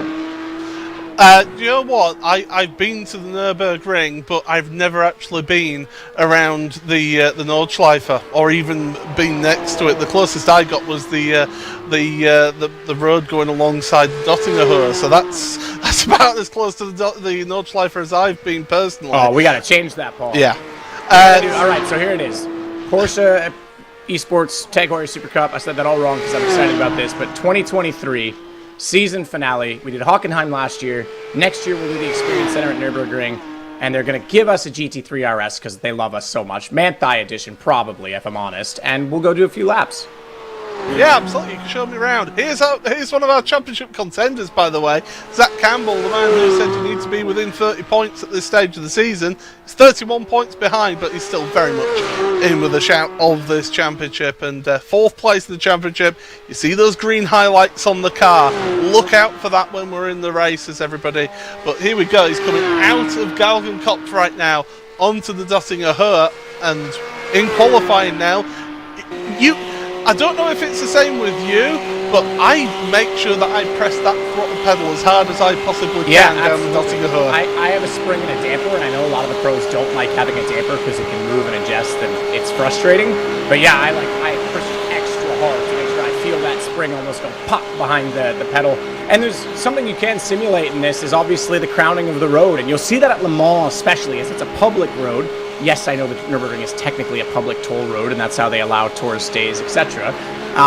But it's still paved as a circuit, so there's not as much crowning to get rid of the water, whereas Le Mans, you'll see a lot of people using that crowning to let the bottom of the car get lower and create more aerodynamics, but it's still a factor here, and you can see them using those seams a little bit down the Dottinger Heuer. There's still a straightaway line, so to speak.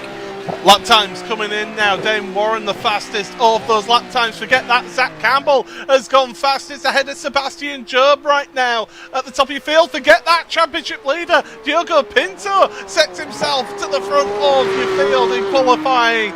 Time's coming in thick and fast. We've still got a few drivers still finishing off their laps. Thomas Tetteler is one of those. Max Benneker moves up to 7th place in this one, but the top three are championship contenders. Kevin Ellis Jr., 6th place in this one. Charlie Collins, he's still got a bit of a way of this lap to go. He's going to be touch and go as to whether he can make it to the end of the lap here, Matt. It's going to be tight. I mean, he may have left this too long. We'll see if he can keep pushing it forward. Now, don't be misled. He does have green mirrors on Charlie's car. He's had those all year to distinguish him. Not one of our highlighted drivers, but certainly going to be trying to just get himself on the grid at this point and not have to start at the back because, man, chaos at the back. We already know how tough it can be. This is going to be tight. I don't know if he makes this. Well, Charlie Collins does have one pole position to his name at the Red Bull Ring. This is a little bit different. It's got the undulation at the Red Bull Ring, but this is on another level is this track. And the youngster from the UK, through Galgacott once again onto the Dottinger Heuer. Keeping it flat out now all the way down this straight towards Tiergarten. There's only him and a couple others. Josh Thompson has abandoned his lap. He's going to be starting from the back of the field. A 33-car grid. That's going to be an extremely long day for him starting at the back there. But here he is then, Charlie Collins. Down the straight, he is going to make it to the line. What's his time going to be, though? Yeah, this is going to be tough. I'm curious to see. I mean, look at our championship protagonists, though. All of them in the top 6. 3 of them taking over the top 3 spots, and it's, of course, almost in the exact order. Well, I should say Pinto's in the order he is in the championship, leading the way by 2/10. That's a brilliant lap from Diogo Pinto.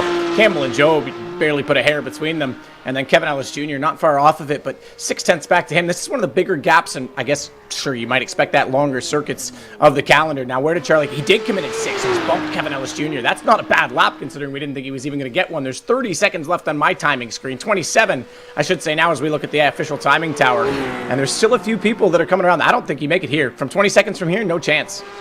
Yeah, you're not going to make it to the end of the lap there. You can see those top 3. Those are your main championship contenders, along with Kevin Ellis Jr. in 7th place. In the timing tower on the left-hand side, the highlighted green, that's how to keep an eye on how our championship contenders are going out there in the race. But it is Diogo Pinto then, with his 2nd pole position of the season, and a big pole position indeed for him there. So that helps him keep within a shout of Sebastian Job in terms of the Porsche Tag Heuer pole position award. And let's go through your grid then. It's Pinto and Campbell front row of the grid, with Job and Dame Warren 2nd row. Sanchez and Charlie Collins share the 3rd row of the grid. Ellis Jr. and Benneker row number 4, with row 5 shared by Sipola and Cooper Webster, the impressive rookie. Johan Harth and Moreno Sarica row number 6. Row 7 for Thomas Tetteler and Jeremy Bootler, with Graham Carroll down on row number 8. He'll be disappointed with that. Alongside him, Jordan Caruso, Quentin Violate and Alessandro Bico, row number 9. Row 10 for Julian Sonnen and Salva Tannens, with Gianni Vecchio and Kamil Grabowski, with Jeff Giassi and Oscar Bixrud down on row number 12. Row 13, Jamie Fluke. He's said on social media it's not his strongest track. Alongside him, Sam Keiter, Peter Berryman as well. 14th row of the grid alongside him, with Bobby Zelensky, David Williams and Jack Sedgwick share row number 15. And the final couple of rows of the grid, Josh Thompson, Alexander Volters and Dino Lombardi. 33 drivers on the grid. Very quickly then, Matt, who's your call for this first race? Oh, it's a tough one. Any of the front 3. These guys are going all out for the championship right now. Pinto's in the hot seat, but you know Sebastian's going to be looking to make a move, and you know he's not going to make the same mistake this year he did last year. Certainly isn't. The drivers heading themselves to the start grid, preparing themselves for the start of this first race. 3 laps in this sprint race. The feature race coming up after this one is 4 laps. Make sure you stick around with us, because this is going to be very, very interesting. This will have an effect on the championship. Drivers looking to the starting gantry. Green flag. Away we go then at the Nordschleife for round number 8. Sprint race in the Porsche Tag Heuer Esports Supercup. Pinto with a good launch. Zach Campbell looking to the inside. Alejandro Sanchez to the middle. He's going for 3rd place. He's trying to get ahead of Sebastian Job. Everybody else trying to filter their way through at the front. Sanchez didn't quite get ahead of Job then at the start of the race then. So it is Pinto, Campbell, Job, with Sanchez, Collins, Warren, Kevin Ellis Jr. 7th ahead of Max Benneker in 8th. Cooper Webster and Matty Sipola 9th and 10th places. Drivers trying to sort themselves out on this opening part of the lap. The Grand Prix layout, we said in the All-Stars portion of the broadcast that if you want to make some early moves, now is the time to do that, Matt. Yeah, absolutely. You can definitely get jobs done early, make moves under braking. You're on the widest part of the circuit on the modern GP layout, and you really want to sort that out before you head on to the Nordschleife for the first time, especially because tires are still going to be getting up to pressure as well as temperature. So a bit of a double whammy off the start of a race with the standing starts especially, and you've got to get the rhythm flowing early and not be fighting the car. Not overheated either here. to head out on the Nürburgring. And speaking of overheating, a lot of smoke in the background of that exchange. Oh, and that is going to be Jamie Flug. There's Bobby Zelensky involved in that one. Jack Sedgwick as well. Thomas Tetela. Oh, Tetela just dropped significantly down the order then with that one. So it must have been some sort of mistake and then getting the other drivers caught up in that one. But we're on to the Nordschleife now. It is Pinto ahead of Campbell with Job in third place. Don't forget, for the feature race, the top 8 finishing places in this race do get inverted for that feature race. So if you're in 8th place right now, which is Max Benneker, you want to try and stay there. And this is where it's easy to get nerves ahead of you. I know I talked a lot in the All-Star race about keeping it calm. It's you versus the track. Get into the rhythm, stay in touch. You don't have to force the issue here, but when you've practiced all week to do so many laps, and yes, you'll have simulated with your teammates and what it's like driving with people in front and behind you, you know, you want to nail those marks. And as soon as you start making a mistake and how much practice you put in, it's very easy to break yourself mentally and be disappointed that things aren't going the way they did in that simulation leading up to this. So you really, really need to keep it calm early on here. Sebastian Job, especially right now, he's got a gap behind him. You may not be able to see. He's going to have a bit of aero wash. You just keep it calm. Back those marks up a little bit and let the car roll a little bit more. You can hear the car almost bouncing off of the rev limiter there as they head on down now towards Amberg. Out that corner, plunge downhill towards Foxhole. Tremendous section of the track. The whole track, let's be honest, is absolutely fantastic. And these drivers now in that queue, the front 3, maybe my eyes are deceiving me or not, but they're just trying to make a little bit of a breakaway at the front because Sanchez, I feel, is going a little bit defensive on Charlie Collins when maybe he doesn't need to at the moment. Yeah, it's tough when you don't really need to yet, you're right, but at the same time you don't want to invite someone into an awkward situation and getting a little bit defensive. You're still in a train, you'll be able to close things back up because, again, when you're in this train, everyone in front of you is backing up those points. When you get a gap, you can get a little deeper and close it slowly as well. So we'll look back, though. I think this is going to be our start incident, which included Bobby Zaleski. Quentin Violette is throwing at the back now as well. Jack Sedgwick, all kinds of guys involved here, including Thomas Tetela, and it looks like he may have... Well, actually, I was going to say he may have pinched the apex. Not at all. He just got pushed out on exit. So that was 2 separate incidents. That was Tetela and Marina Sarica. There's Bobby Zelensky and Jack Sedgwick taking avoiding action from the Jamie Fluke incident as well. So that's 2 separate incidents there at the same corner, causing issues for drivers further down the order. Don't forget, top 20 in this race score points. The feature race, it's the top 25. So these drivers, any time they fall out of that top 20 in this sprint race, they are not scoring any points, and that's the last thing that some of these drivers want to be doing. Not just those at the front of the field, though. It's also those drivers further down that are trying to get automatic qualification for next year. I look back, Diogo Pinto is the front 3, all adorning that lovely green. Tag Heuer on the wing, and very much in a battle. You mentioned the points for this race. There's also points for qualifying, and it's sort of the old school F1 10.86, although it's not 5.43, it's 10.86.42, the top 5. So 3 of our championship protagonists have scored in that, but of course Diogo Pinto, our leader, extends his gap ever so slightly, and I know it's marginal, but it all matters at this point. I don't know when you go. 3 laps. If you're Sebastian, you probably want to try and force the issue maybe 1 lap earlier, not to the lead, but put Zach under pressure to either figure out if he's going to be close enough that you can double draft, as we saw Josh Rogers do last year, or just get 1 move done so you're in a position to control your destiny on the final lap. Yeah, if you're the 3rd car in line, you are thinking of maybe getting yourself into seconds for the final lap, so that when you are on that final lap, get that run down the Dottinger. You did see that, as you mentioned, Matt, that green rear wing. It's also the windscreen banner and the little highlights on the number boards as well that are green. Those are your championship protagonists. Not everybody who's mathematically still in the championship, but it's your top 4 in the championship right now as we're heading to this thrill ride of a lap. And let's have a look at what happened to Quentin Violette. Is this at flood flats? It is. Up over the rise and over the car. That was a heck of a jump, to be fair. I mean, maybe the lack of aero played into it, and obviously he came down. It's just it's whack, and he's on the white line, goes to turn in, and it's a committed corner, double apex, and yeah, just couldn't hold it together. Well, there's the race for 20th, and we're having a look at Pete Berryman then with those purple wheels, very distinctive. You can spot him a mile off in that Apex Racing Team car, but he is down there 21st, looking to try and move forward. I love this shot. You can see the air that the cars get. This is where last year, several haters mentioned this every time, but this is the point where Sebastian did blow that engine up over that jump, but right now everybody keeping going as they go through the Beloff S now, and Pinto's just pulled out a little bit of a gap, but I don't think Campbell will be worried at this moment. No, not yet. At 0.7, you're still very much within that draft, and not only that, you'll have a train behind you that will help you to do so and to close that up. And I don't think they'll be too worried about this, but this is where Sebastian Job has to make the decision. Does he go for Campbell now? Because Campbell's not going to be in the position to defend himself by then attacking Pinto with the same draft. He's going to be a little further back.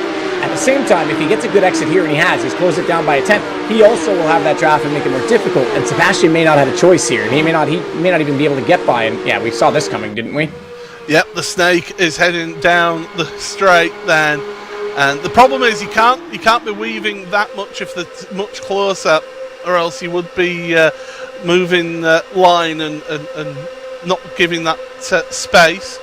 Here's Pinto then. He's gone to driver's left. Zach Campbell is getting closer towards Tiergarten, but no move being made as they go into Tiergarten. To the top 5 stay as they are.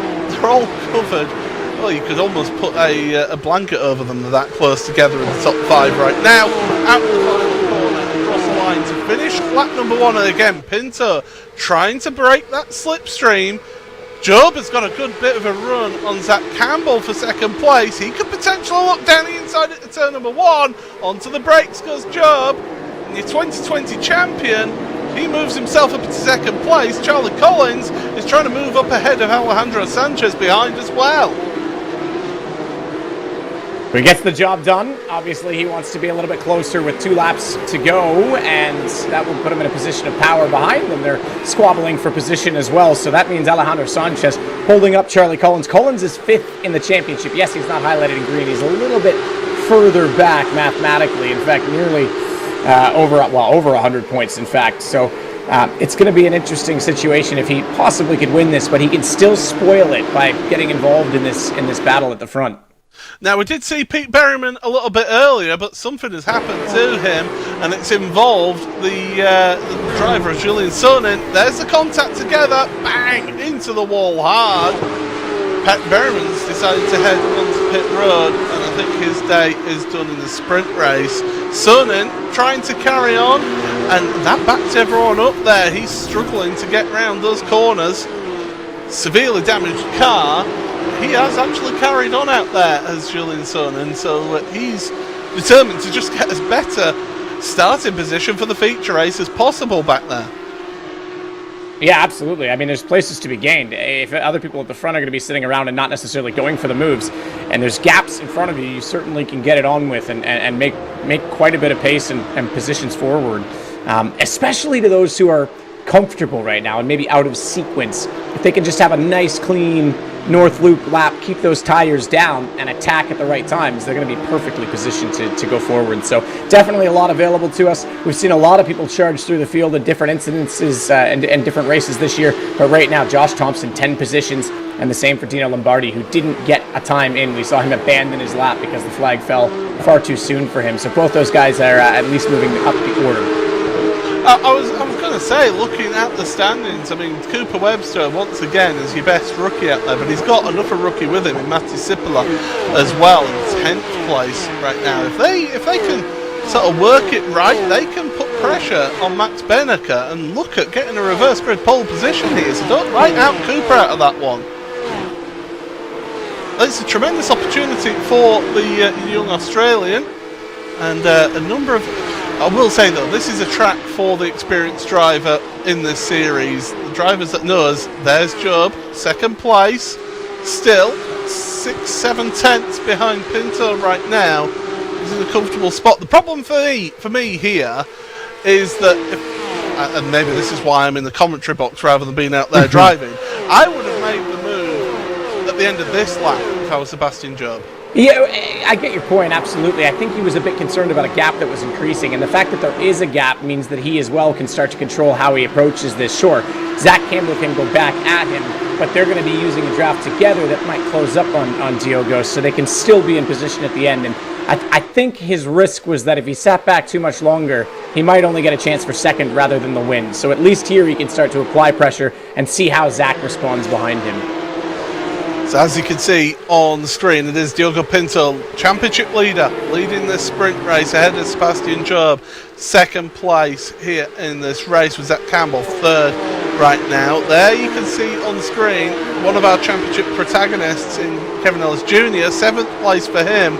Max Benneker sat right behind, looking very calm, but both drivers looking very calm behind the wheel, and this is what you have to be around here, as you've kept on saying to me, Matt, all evening. Yeah, you've got to keep that heart rate down. Absolutely, yeah. I mean, it's a brilliant track, as I said so many times, and how you drive it, but like you say, you can overdrive it so easily, and I think the other thing as well, and it's frustrating, and I just mentioned it, keeping your tires cool if you have pace, and you know you have pace, and be patient. You might think, I have pace right now, heading out of Nürburgring, and Kesselchen, okay, there's a chance there. Everywhere else, though, let's say you come out of X-Wheel right away, well, you're probably not going to get the job done. Coming out of the carousel, you're heading into one of the twistiest bits of the circuit. Barring some incredible move and a mistake in front of you, you're not going to get the job done. But if you're just patient, as long as it takes, it's not like you're waiting for a straightaway every 3 minutes on most tracks. If you're patient for 6 minutes or so, you will get a chance on the straightaways, and you've got to remind yourself of that. Certainly will, as they head up through Kesselchen right now towards the carousel once again. And Mutt Curve, it's known as bravery as well, is this left-hander, and if you've ever raced around here on iRacing or driven around it in real life, you know you've got to be committed there.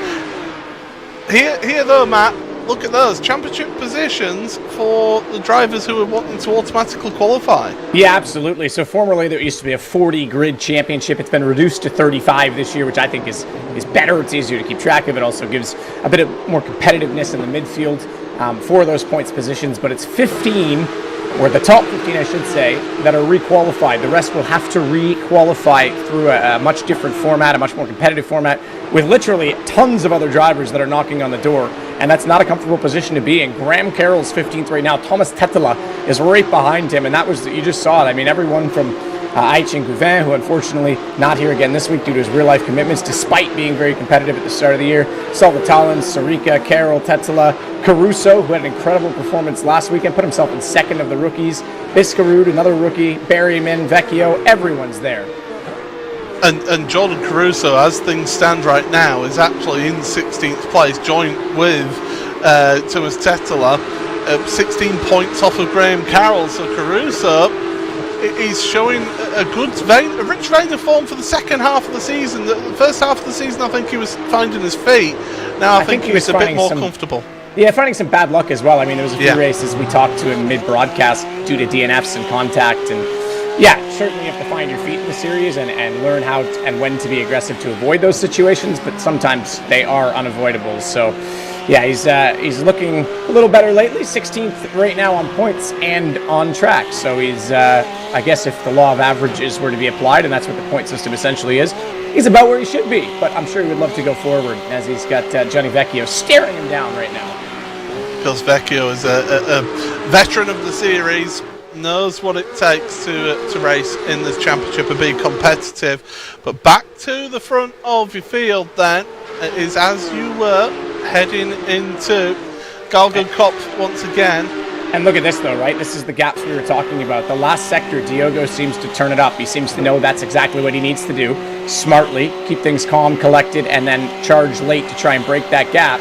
And Sebastian went for a reason. Now, I know there's a bit of aero wash in that last sector as well, but this is exactly what you talked about. If he's in third right now, it seems logical, but with these gaps the way they are and the draft train being so deep right now, Job needs to get on with it. So he's in the right position to be up to a 10th. I don't know that he goes this time. He might just sit back on this, might just bump draft it, but he's within 5/100ths right now. I think he's backing out of it. Yeah, I can still see down the line. He's just sitting in tow. The risk that you take with sitting back though is that the others that are still getting your draft getting up to your tail as well. So it's that little bit of an offset. You've got to weigh it up and see what's the better thing to do. But we are starting the final lap of the race, and still, I mean, look at how close this field is. The top 9. It's absolutely incredible just how close they're all together.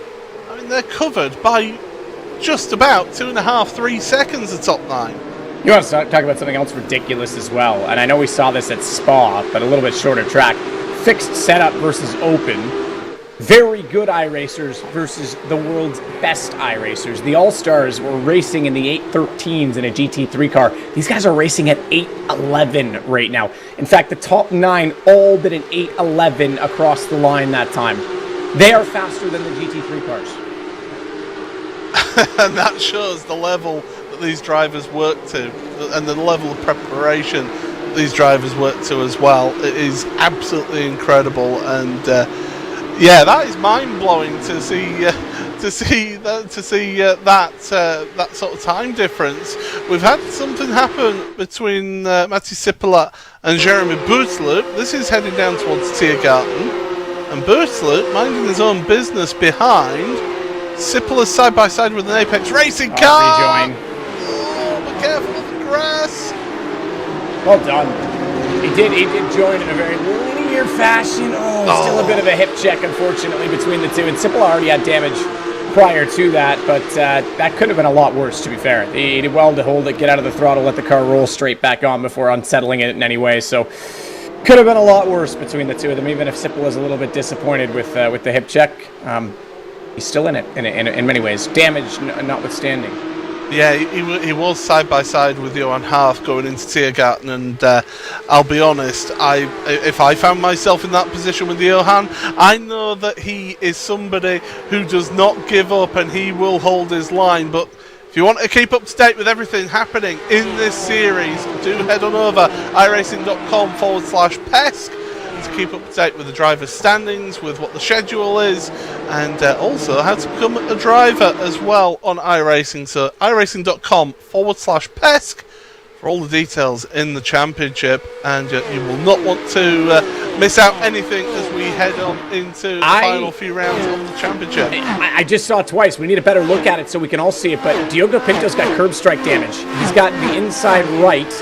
Front right of that car is folded up, so he's definitely struck the floor hard on a curb, so that may affect him now. Sebastian Job will have the straight line advantage. Even though it will be small, we know the margin is already tiny, so this could be huge for Sebastian on the last lap in the perfect position. As the cars go past our camera position here at Amberg. You see, none of the drivers touching that curb because... yeah, look at that. There's damage there. And he's using those curbs. He's trying to straight line the track as much as possible. I guess if he's modified the ride height, he might as well take advantage of it, right? And just clip over top. But no, like I said, this will be significant when they get to the straightaway. And Sebastian, he won't be able to see that damage, but if he's got a spotter in there with him, they'll be calling that for him. They'll be letting him know, hey, you're in the prime position right now. You can absolutely make this play. And he definitely knows right now he's got pace because he's already starting to look a little bit here and there around the circuit. Do we see another sprint race win for Zach Campbell? Because he's done it previously at Montreal. One of the times when in fact the only time we've had the pole position driver not finish in the sprint race win. Sebastian Job, he's got eyes forward. He's not looking anywhere but the back of Pinto. Well, he may have to go on Kesselchen here. If the draft is that significant, if the damage is enough that it's going to slow him down, go on Kesselchen and hope maybe there's not enough time that Campbell can also get by, and then he breaks free and clears Sebastian Job. Because if not, and Pinto's pace is lower, that's going to queue them all up, and you're absolutely right. Then Campbell not only can draft by Pinto with Sebastian, he can then have a sniff at Sebastian and the win. So we may see a move at Kesselchen for Sebastian. And you know for a fact that Sebastian's spotter will be in his ear going, look, Pinto's got damage. You can have him. And he'll be very much G'd up for this one. In towards the right-hander then, and is there really anything at Exmuller? No, not quite. So we'll look further down. Gianni Vecchio.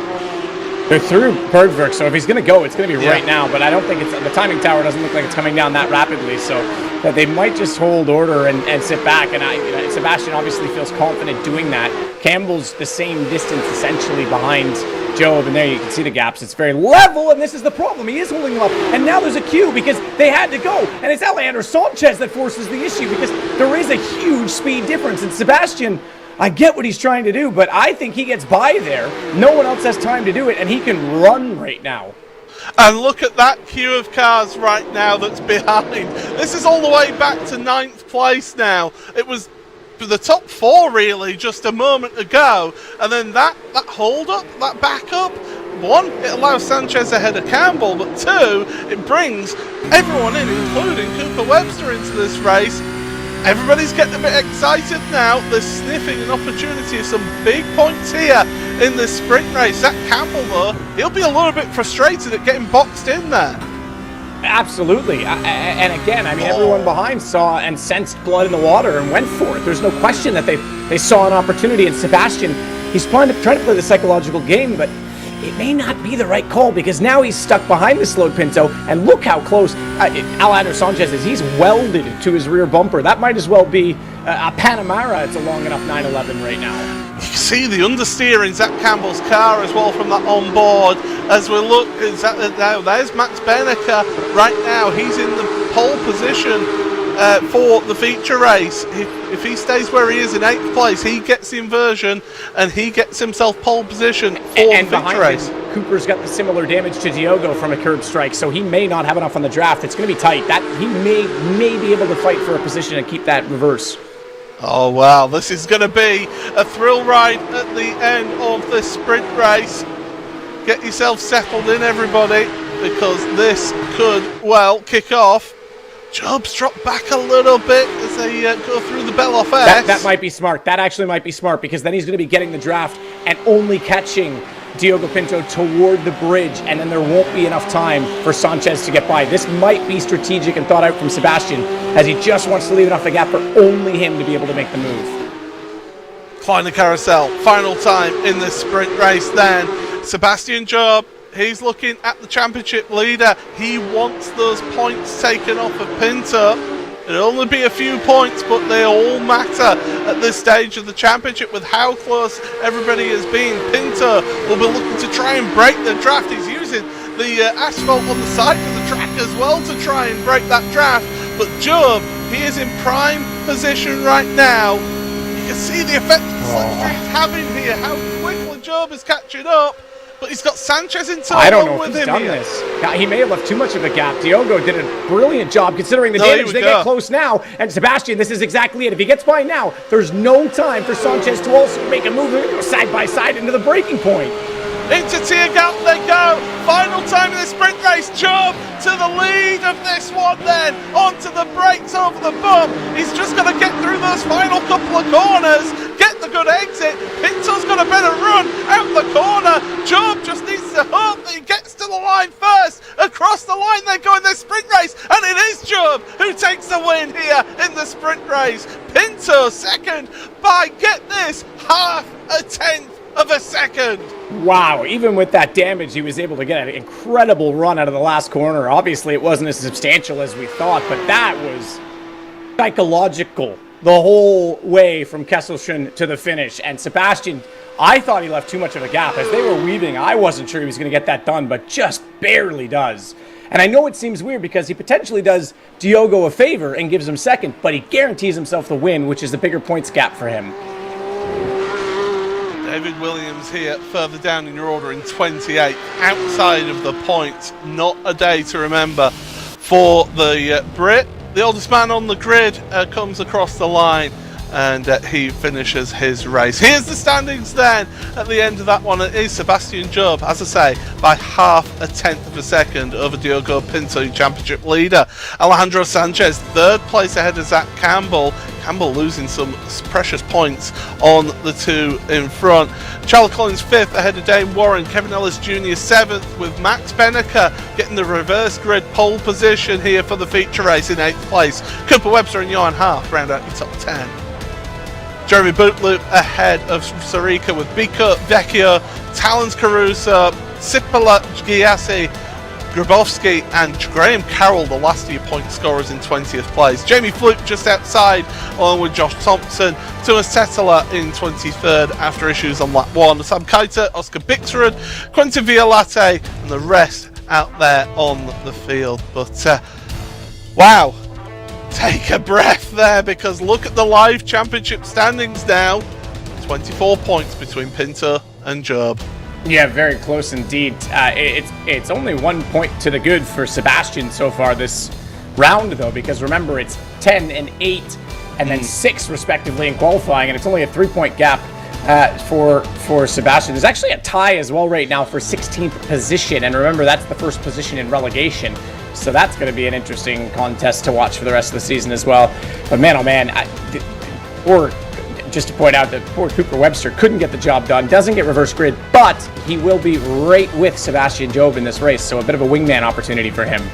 Yeah, and even though there is no team's championship in this series, having teammates out there to help you out is really helpful in these races. We'll have a look at a Vodafone replay then, and this is a little bit earlier on in the lap. This is Zach Campbell, so this is that point where it all checked up, Matt.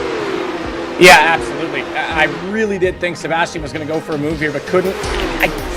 I don't know if he didn't have the speed at all or if he just couldn't get to the inside and it was covered off, but it made everyone behind just get that full draft effect that Sebastian had to get out of it, and it got awkward. I will say, well done to Alejandro Sanchez. That certainly took Zach Campbell out of a position for a win, and then if we get a chance to talk to Sebastian, I really want to know if, I think it was strategic, the gap that he left in this final sector before Datinga Hoa, because he timed it. Turns out to perfection. I thought he was a little bit too far back, but made it work. Yeah, that was... it worked to perfection. It may not have been completely planned, but yeah, certainly Sebastian Job did a tremendous job. But here's a look at all the highlights from that opening sprint race of the day, and it was a great launch from Alejandro Sanchez to go and split down the middle of the second row of the grid to get himself moved forward. Quentin Violate, well, found out the hard way that the Nürburgring, it bites, and it bites hard, ends up in the wall further down. But tremendous stuff, as there we saw Pete Berryman with his issue with Julian Sonnen. But this track, it's very much patience, it's very much a waiting game, but when you get to the end, get into the Datinga Hoa, that's when business picks up. Yeah, you're racing yourself the whole way around. I mean, you can see the guy in front maybe gets a gain on you in one position, but you don't want to overstep it to get it back right away. And likewise, just don't make mistakes. It all ebbs and flows very well, and the drafts will keep you close. So that was, a great race as expected, but it's hard to translate sometimes because it seems processional on the Nordschleife. It's way more than that. There's so much going on mentally. There's so much that you have to do, and you're so busy in the car. That makes it exciting from a driving perspective. Certainly does, but Sebastian Job only just a nose ahead at the line. But here is the track map once again then to give you sight of that 170 corners here in this racetrack, opened in 1927, and it's the most well-known track in the world. I think absolutely, yeah. It's synonymous with the auto industry in so many ways, not just motorsport, but think about all the cars that come here to test, not even just the German makes. You know, you've got lots of different manufacturers that send cars to the ring due to the bumps, the speed, the undulation. They test brakes, you can test suspension, test literally everything at this track, and it's a more than motorsport, which it's again very significant to. It is a massive part of the auto industry as a whole. And of course, a venue that Porsche has been extremely successful at as well over the decades. So it's a track synonymous with Porsche, is this venue, and it's always great. It's been on the calendar every year of the Porsche Tagore Esports Supercup, and I'm glad it is, because it is tremendous to see these top drivers all out there competing and pushing to the ragged edge. Is the format of today then, and well, we've had the sprint race. It was 3 laps. Top 8 are inverted for the main race, so as we say, Maximilian Benecke will be on pole position for this main race. 4 laps of action. I Don't think really we're going to see much of a different approach from drivers out there, but those championship protagonists will want to move forward in this one because it's big points in the main race here. Absolutely, yeah. A much bigger gap now, 50, 45, 40. I said it was 1 point to the good for Sebastian. I actually take that back. The gap was 23 from him to Diogo Pinto. He qualified third, not second, so now it's 24. So even though he finished second, Diogo actually got 1 more point when you include qualifying. So here we are then, the grid. It's Benaker and Ellis Jr. with Warren and Collins, row number 2. Row 3, Campbell and Sanchez. Row 4 then, Pinto and your race winner from the sprint race, Sebastian Job. Cooper Webster and Johan Harth, then row 5 with Bootloop and Sarika, row 6. And then we'll go through these field then. Some of your rookies out there, Biko and Caruso doing well out in this one. Some of the more experienced drivers, though, Carroll and Fluke not enjoying themselves further down the field. Zelensky and Williams getting involved in incidents on lap 1 of race 1, and Berryman right at the back of the field. 33 cars take to the grid here, and we will be getting ourselves set for this main race here. Revs rise, we're getting ready for the start here in the main race of the Porsche Heuer Esports Supercup round number 8.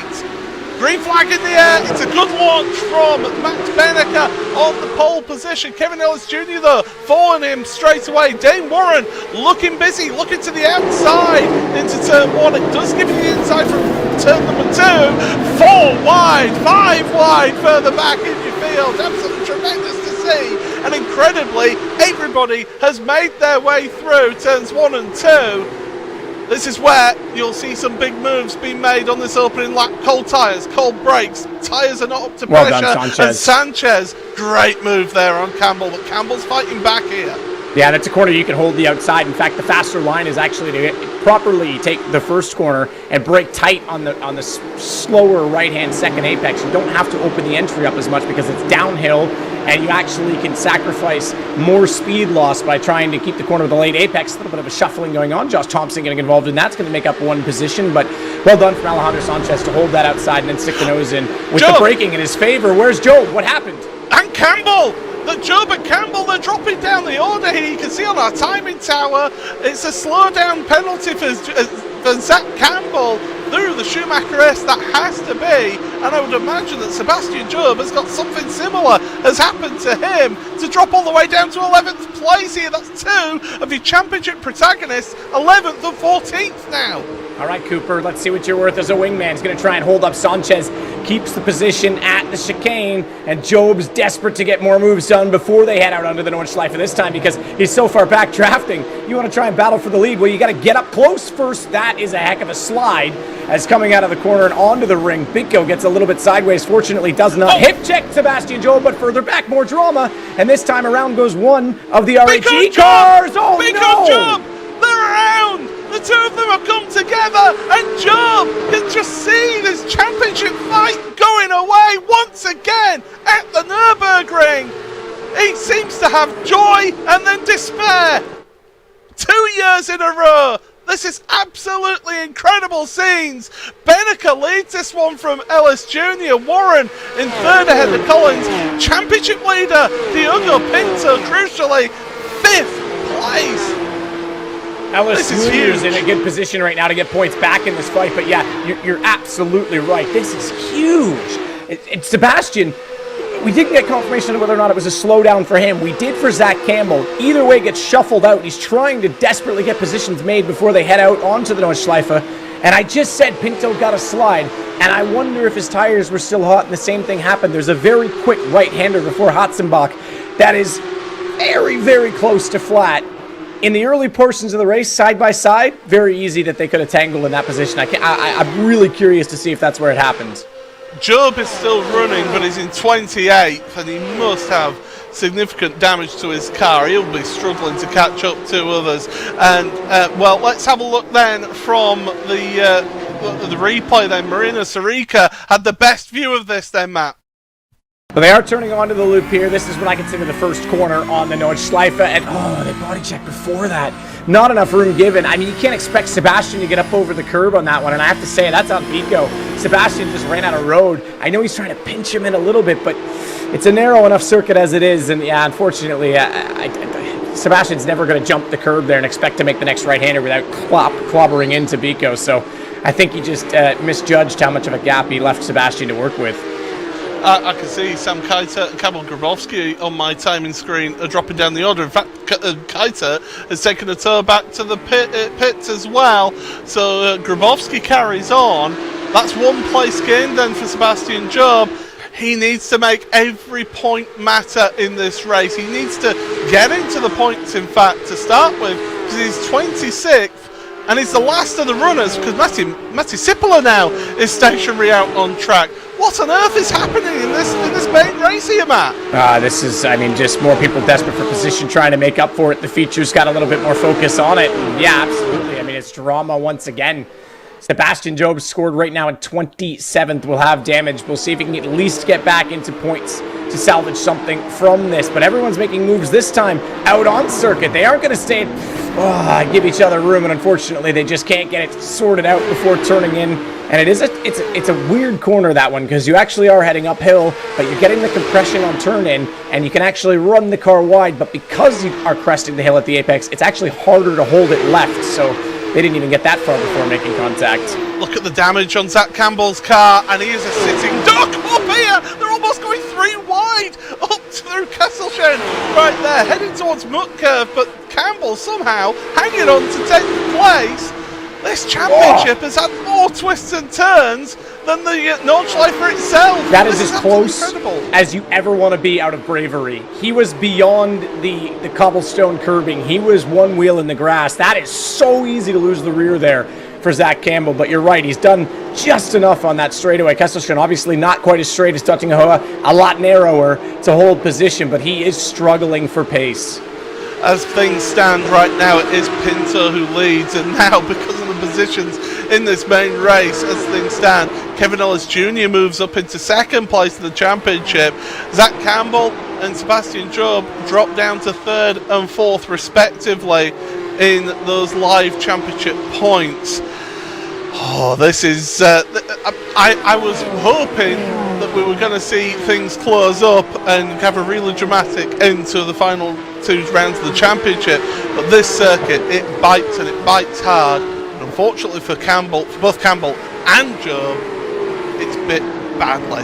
Yeah, and Job's in 25th at this point due to all the retirements behind, so at least he is still in the points position, but 1 point this late in the season.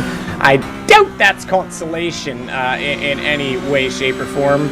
As Alessandro Biko joins us now, involved in that incident with Sebastian, and obviously the track narrows considerably going on to the Nordschleifer. What was your perspective of that one, Alessandro?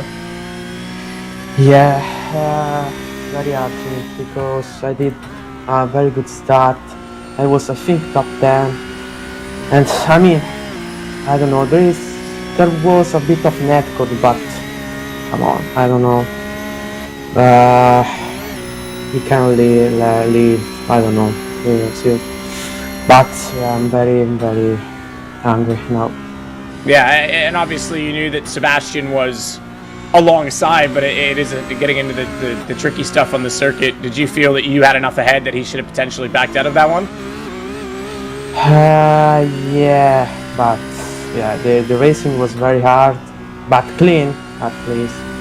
And then yeah, you know, a bit of netcode, and he can lead a bit. He was outside.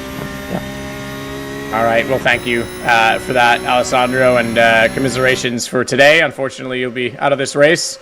Paul, yeah, it's interesting to hear his perspective. I know what he means about the outside of turn 1. Unfortunately, the track does come back a little bit there, and from the angle I saw it from behind, I think Sebastian did have enough in there, but it's a tricky, it's a tough spot. You want to have that sorted out before the fast right-hander heading into Hotzenbach, and it gets narrow and bumpy very quickly, so it's a split-second decision that can make all the difference. Kevin Ellis Jr. finds himself in the best place to be around this, well, the best place in terms of the championship right now, and that's to the head of the field. But of course, this is only the end of lap 1. There's been so much excitement, so much drama in that opening lap. Let's have everything just settle down a little bit. Let's see how these little races for position pan out. But the front 4 have got a little bit of a gap now over Diogo Pinto, and that's crucial, I think, for Kevin Ellis Jr.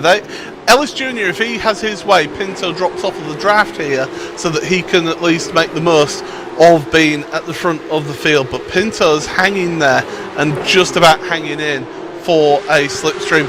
Job onto pit road. Oh yeah, that's.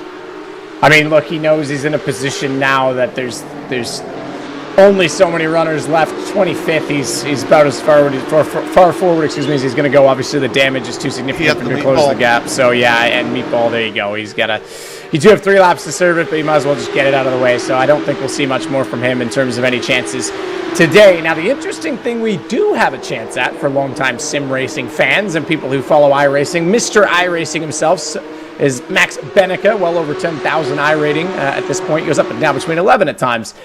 He has not won a race, and there it is. You can see Sebastian parked, probably going to stay in the car and at least run around, but Benica has not won a race since round 2 of the 2020 championship 2 seasons ago when he finished 4th overall. He could be on for his first win in quite a long time today. Yeah, it's been quite a while since we've had a chat with Max here in the commentary booth. It'd be a good turn up for the books for him to be able to get to the front, and if he does finish in the top 3, we do get to have a word with him. But the new generation of drivers, they've really come on, and we've seen the progression year on year of Kevin Ellis Jr. Dane Warren has stepped up, I think, this season in terms of pace as well. And Charlie Collins, I mean, he showed glimpses of it last year, finally got that monkey off his back and got a win at the Red Bull Ring. He's somebody who is improving as well. Absolutely. Yeah, I mean, there's been lots of improvement this year. I've been very impressed at the pace at which people have found their form in their sophomore seasons as well. You've got Diogo Pinto, the second of the 224 Porsche Team Redline cars, the orange car right there, going through shot, linking onto this. So he's not out of getting more points in this race yet either. And the further that they fight in front, the sooner he'll be on the tail of this. Yep, as they see Pinto at the wheel right now. If I'm him, I'm just thinking, I'm getting a big chunk of points over 2 of my championship contenders. I finished a good few positions ahead of Ellis Jr. in that sprint race. So I'm in a strong position right now. I don't need to take any risks here. I think you think championship, and you do make some moves. Don't get me wrong, but you don't put it all on the line, do you? No, you can't. Absolutely that. Like we say, you've got to be calculated in these situations. At this level, when everyone is so fast and you're splitting... I mean, I said it was the biggest qualifying gap of the year. It's the longest lap of the year, and they're still only 2/10 apart at the front. That's marginal.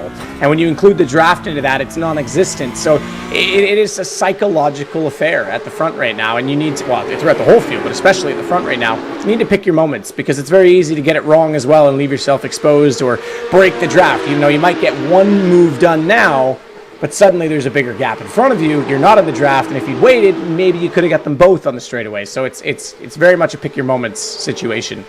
We did see on those live championship points as there's Sebastian Job out of pit road, a battered and bruised car. That won't be going back on the forecourt after this race. That'll be getting some repairs at the Porsche repair centre. But 25th, though, crucially for him, is getting him a single point in this race. The point I was going to make was that as points, we saw the live championship points. If things stay as they are right now, Ellis Jr. is only 14 points behind Pinto going into the final 2 rounds of the championship. Zach Campbell, he's heading this queue of cars in 10th place. Amazingly, he's managed to stay in 10th place. I'm very impressed with that, all things considered, and we saw the Kesselchen last lap, how close people were to him, and he was able to hold it. Well, we're here again now, and we'll see if he can do the same. His points are everything for him to salvage right now, and he's going to try and do exactly that. Vecchio's a little bit closer this time. Gap behind Vecchio, so if he gets alongside, he may not want to contest too desperately for it. Meanwhile, though, at the front, here we go. Benica trying to get the first lead for him in a long time in the PESC series, and he's done that into bravery, and that actually means that, unfortunately, Ellis Jr. has to get out of the throttle. I thought he might have to concede the position to Dane Warren as well. Dame Warren was looking though, wasn't he? He was very interested. Oh, he knew he lost his one. momentum in his line. You absolutely want to take a look there if you can. So well done for Ellis to not overreact and overdrive that situation. And well, Pinto has got to the back of the queue, but look behind. There's a Red Bull car. Cooper Webster. Now he could do his teammate a lot of favours in getting ahead of Diogo Pinto, just to at least try and mitigate some of that points loss that Job is going to be having right now. Cooper Webster has been supremely impressive in this season. It's his rookie season in this championship, and he's clearly the best of the rookies in this championship so far. I've been supremely impressed by him, and I'm not surprised when that Red Bull brought him in. Oh, not at all. Yeah, no, he's been so good for them, and just having that, extra teammate for preparation, for race simulations prior to the rounds themselves, for setup feedback. I think it's valuable for them, and I know we touched on that quite a bit last year in the championship because, Sebastian and Graham, as good as they both are, it's a lot of weight on two shoulders to try and, take on the likes of Coanda and VRS and Redline that have many more drivers and more resources there to split amongst them. So I think it was the right decision to bring him in. As Campbell is now in 11th, although Vecchio made a mistake there. That'll cop him a slowdown penalty, so Campbell manages to get himself again into 10th place. Vecchio's dropping down the order because of that slowdown penalty. That's crucial for Campbell. He's got a nice gap now. Yeah, got clean and free, and not only that, Vecchio actually held them up just a tiny bit. I don't think they'll be quite so pleased, Vecchio, with that situation, but Zach is at full focus. Not only did he get that position back, he gets that slight bit of a gap right before the Dottinger Hood. That's about as good as the situation can be. Look at the oversteer. He's got to just hold that car into the mini carousel. You can hook the wheel all the way down, and he's going to get gifted one more position as they've spin in front. It's Sanchez that's gone around, so now he's up to 9th, Campbell. Oh, what's happened to Alejandro Sanchez? My guess is he comes out of the carousel too much, gets air under the car, and loses the rear. Didn't look like there was any damage from a hit, so I think he probably just lost that on his own. Well, look at Beneka going left and right as much as possible down the straight. Dame Warren, though, he's looking dangerous here. He's wanting to make a move on Kevin Ellis Jr. as they head towards Tiergarten right now. He was almost pushing Ellis Jr. Jr., though, to the outside of Beneka. Give each other space. That's good racing. Warren backs off. He knows that he can't make that move on Max. No, can't at all, but he's still in a phenomenal position right now. Is Beneka heading on to what will be our final lap. So here's the replay of Sanchez. All looking good here. Heads into the carousel, gets low. Does he exit early? Oh, a bit. So even though it's the grass that gets him, it's an interesting corner because if you come out, it's not like the other carousel where you're low enough and you kind of blend back up. If you actually shoot off the corner of the asphalt there, you shoot airborne and you can't keep turning, and he just runs out of road and clips his wheels. So yeah, pretty standard accident for those who don't know about how that sort of trajectory works off that, or if you get understeer and you're forced out there. This at the front though is exciting. We've got a much earlier I guess contest than we expected. I thought they might all sit in order for business. Beneka's going to get shuffled down further. Warren wants to usurp him to try and be the first to mutiny against Ellis at the end of this lap. And I want to draw your attention to behind these contact. Because Pinto's dropped behind Cooper Webster in all of this as well. So Cooper Webster's taking points off of Pinto here. Beneka side by side with Charlie Collins through the Schumacher S. And Webster, crucially for him and his team, moving ahead of Pinto. But Pinto to the inside. You can run too wide through there. Holds the inside though, does Webster, but Pinto will get the better run out the corner. You get on the power a little bit earlier. A little squeeze from the Australian. Yeah, but take a look at this. It's orange on orange. He's not only going to get the better run out of the corner. If Beneka wants to, he can stay to the same side that Pinto's on and try and tow him forward, but I think he's too occupied with his own battle. And inside Pinto goes, done and in. Unfortunately, Cooper couldn't hold him out. And Beneka, I thought he was going to be in a perfect position. He's now got two cars between he and the man he wants to try and overtake at the end. Kelvin Ellis Jr. is smiling about this and hoping he can hold on. Well, Ellis Jr. and Warren have got a little bit of a gap between themselves and Charlie Collins. Collins has got Max Benneker right behind him, and he's got his focus on him. Pinto and Webster, they're busy tripping up over each other, but they are slowing each other down a little bit. If Ellis Jr. and Ellis Jr. and Warren are clever about this, they'll try and work together, but it's too late now. Collins has sorted himself out and got a little bit of that slipstream back. Go up to Little Platz, over the rise. About 4 spots you can very easily get air around this circuit as Kevin Ellis Jr. tries to keep enough of a gap heading down towards Striedenkoi. From beside the curb, you don't want to hit that one. It certainly can unsettle the car quite a bit, and then it's pretty much over the rise. He's going to take the smart line because the corner, actually, it is a bit of a curve despite being blind, and then hold your nerve through Striedenkoi on the brakes. He's actually going to hold the wide line on. Yeah, okay, you can turn it a little early, so he does come into the apex a little bit sooner to use the camber of the road, but you can go, like I say, a little tighter or a little deeper and still get a good exit down toward Foxhole. And this is a fun part of the track. You're downhill, so you get all the speed in the world. You're banging through the gears, and you're going as straight as you can, just going apex to apex to apex, and they almost come to you, and then a full commitment at the compression to get into the left and into some of the slower sections of the track as you head through Adenau Forst. This is the part of the track I always struggle with. It's so slow and you're arriving so fast, as here's Zach Campbell sliding through Adenauer Forest. Right now he's got Marina Sarica behind him, so that's 9th and 10th place. Jamie Fluke, who didn't have the best of first races of the evening, finds himself in 11th place right now. Survival of the fittest out there today, and Fluke doing a good job up into 11th, but Sarica putting the pressure on Campbell, the back end of Campbell's car. It's moving around a lot. Yeah, he's driving the snot out of that thing. I mean, he's just absolutely full commitment to try and keep that thing going, and through the compression that's been actually paved out. They pave a section of this circuit every year as part of the schedule to stay ahead of the maintenance that's required for such a long circuit.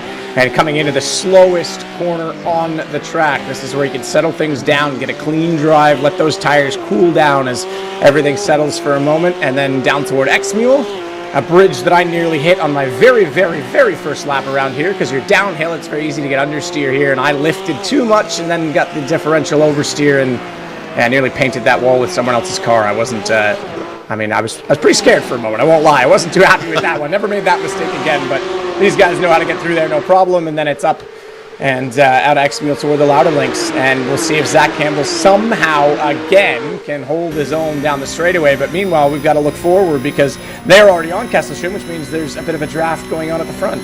Look at Dane Warren's expression. He's just pure focus right now, closing up. Look at the effect of the draft, and gives a little bit of a bump draft there to Kevin Ellis Jr. So yeah, he's not really looking at a move yet, and you can see the amount of movement that's going on.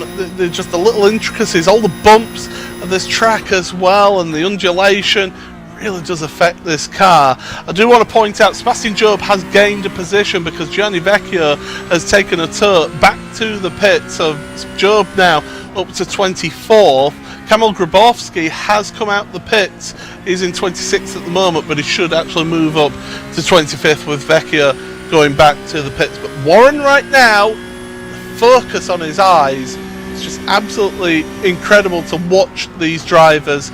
It's the toughest track mentally for these drivers. Kevin Ellis, again, I'll go back to Kevin Ellis Jr., who was saying it in his social media, it is the toughest mentally for those drivers out there, and you've just got to be thoroughly prepared, as prepared as you possibly can be for this one.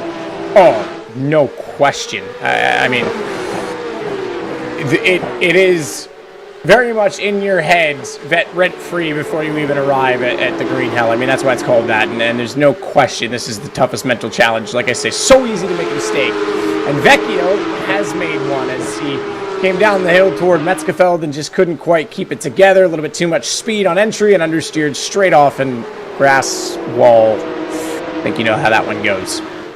Yeah, the rubber of these Michelins and the grass just do not mix, and you quickly make friends with the wall. Fortunately, these drivers not having to pay the fine that you have to pay for the repairs to the barriers. Well, it's also an unrequited friendship. Yeah, look, even in real life, obviously tourist days you are responsible for the barrier and any incident if you're deemed at fault for the damages, as well as lost track time if they have to shut the track down, can be very expensive. Even in the NLS, you can be charged for damages to the circuit. Job has gone back to the pits. On my timing screen I can see that he has gone back to the pits. That's his day done. I think, yeah, there's no one else running behind him. I don't think he was going to make any headway.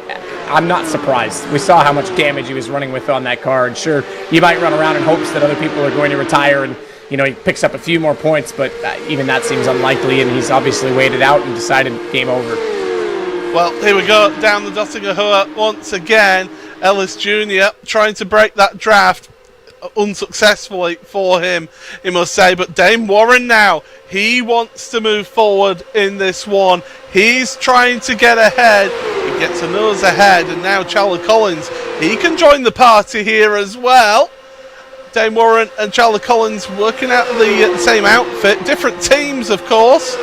Oh, in towards Tiergarten, and Ellis Jr. is hanging it out there.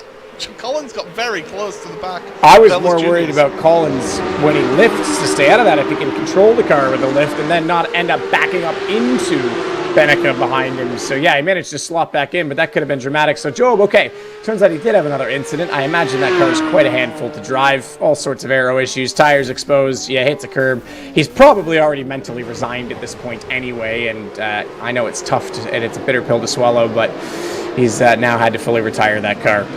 Johan Half. Is that Johan Half? No, it's Ellis Jr., sorry. Going side by side with Charlie Collins through the first two corners. Just read the number there, but Ellis Jr. still in second place. Pinto still in fifth right now. Remember, in this series, you know, there is no team's championship. Yes, you may be teammates, but you're not allowed to just move over and let your teammate by. So Beneca will not. Okay, he may, how shall we say, make a mistake into a corner that allows his teammate to go past, but you can't just flat out move over and let the driver past in this series. So it keeps everything competitive out there and forces drivers to push on and to try and get the best result that they can. Yeah, obviously can't let them go by, but you're not going to defend super hard either, knowing it's your teammate, because that's going to cause all kinds of problems, not least of which knowing that your teammate is in a lovely position for the championship right now, given the dramas for both Campbell and Sebastian Job in this. There's 2 rounds only remaining, and he's been leading this championship since round 2. So he's having a heck of a season, Diogo Pinto, sophomore, and doing a remarkable job. Meanwhile, Jeff Chiassi, he's come through the field today, has he not? He certainly has. Right now, he's up 3 places on where he started in this feature race, but of course, he did start further down in the sprint race, so he's been in a forward trajectory here today, and Giassi certainly up into 15th. He's currently embroiled in a race with Carroll and Tetela. Matt, take it away. Yes, and not someone we would have expected to talk to. Sebastian, you certainly had pace today. You showed that in race 1. I think we'll start there. Let's start with some positivity here a little bit. You saved the move. You backed off in the 3rd sector. I want to think that was psychological and strategic for you to get the win, and maybe you could tell me if that was the case or not. Yeah, I backed off. I mean, there's also dirt, yeah. But I backed off. Because if you're too close, they'll just re-overtake you by the end of a straight. Something that we practiced over and over in testing, and it played out exactly as expected. So it was quite simple in that sense, but just once again with this format, some terrible luck. Let's get to that. Race 2, Zach Campbell, we knew had a slowdown. Did you also have a slowdown, or did you just get queued up behind him in that situation and forced you to have to get shuffled out of the order, and Biko gets in beside you and you're kind of out of position at that point? No, I got hit off by either Sanchez or Campbell when they came together. Pushed me wide and I was all over the gravel and I had no grip and I just lost time, but I didn't get any slowdown. I just got pushed back from contact And then obviously, people ahead. Yeah, and then obviously out onto the ring. What was your perspective with the incident with Alessandro? I mean, I couldn't be any further right. We made contact because he didn't really leave me any room, and then my car was completely out of control. I got some random contact. Absolutely. Well, no, and it's tough. And look, you fought back so diligently in this championship. It's not over yet by any means, but no doubt. Look, I can't sugarcoat it, and I'm sure you're aware this will make it a lot more difficult in the next 2 rounds. Yeah. Season is pretty much over, unfortunately, but I'll keep trying anyway. Never say never, Sebi. Yeah, but I'm also realistic. That's what I say when I'm being negative and justifying it to others. Look, if I got to be your cheerleader just to keep you in this, I will, Seb. Never say never. Look, it's bad luck today and not what we wanted to see in the championship, but you'll press on, I'm sure. Cheers. Well, there you go. And I doubt Alessandro Vico seems like a lovely guy, and I doubt there was any maliciousness to his move, but I do kind of agree that there could have been more room left in that situation between the two of them. It certainly was a difficult situation, and the dejection in Sebastian's voice there, I mean, that tells a lot of the story right there. I get it. It's one thing if, he's had an up-and-down season all year. He had a terrible start due to non-issue in his part. Got taken out in the hairpin of Hockenheim round 1. He's worked so diligently to close that gap every round. He's got the most wins of any driver this year, including another one today in the sprint race. And here he is again, and he's had all that momentum going for him. Everything's working, and then it just snaps in front of him like that, and it's tough. Front of the field, Kevin Ellis Jr., he's biding his time. He's waiting. Charlie Collins and Max Benneker behind. They are closing up to the 2 leaders. So it's going to come down to the Dottinger Heuer once again on the final lap of this race. You do not want to go anywhere with this one. Worth pointing out as well, Zach Campbell dropped down to 13th place now, so he's been going backwards in this race. Down to 13th for him. He's got Thomas Settler and Jeff Giassi behind him. In fact, there you see him on the bottom of your screen right now for Zach Campbell. One of your main championship protagonists came into this championship round in 4th place, 31 points off of the championship leader Pinter. I tell you what, it's been a heartbreaker for 2 of our championship competitors. Yeah, and considering the competitiveness and this being the pointy end of the championship, it's very difficult. They're so close, both of them. I mean, Seb's been a championship winner before, and he's always a contender, but this season's been difficult. Zach's in his first campaign where he's been a protagonist, and no doubt will be, everything crossed, toes, fingers, trying to keep in it. And he's still sliding and still holding on as he can. A heck of a drive from him, but it's really at this point about just salvaging the situation. Look, the one thing I will say is Diogo Pinto has had an incredibly good season. He's managed to battle back from poor qualifying. He's managed to put himself in a position to always capitalize.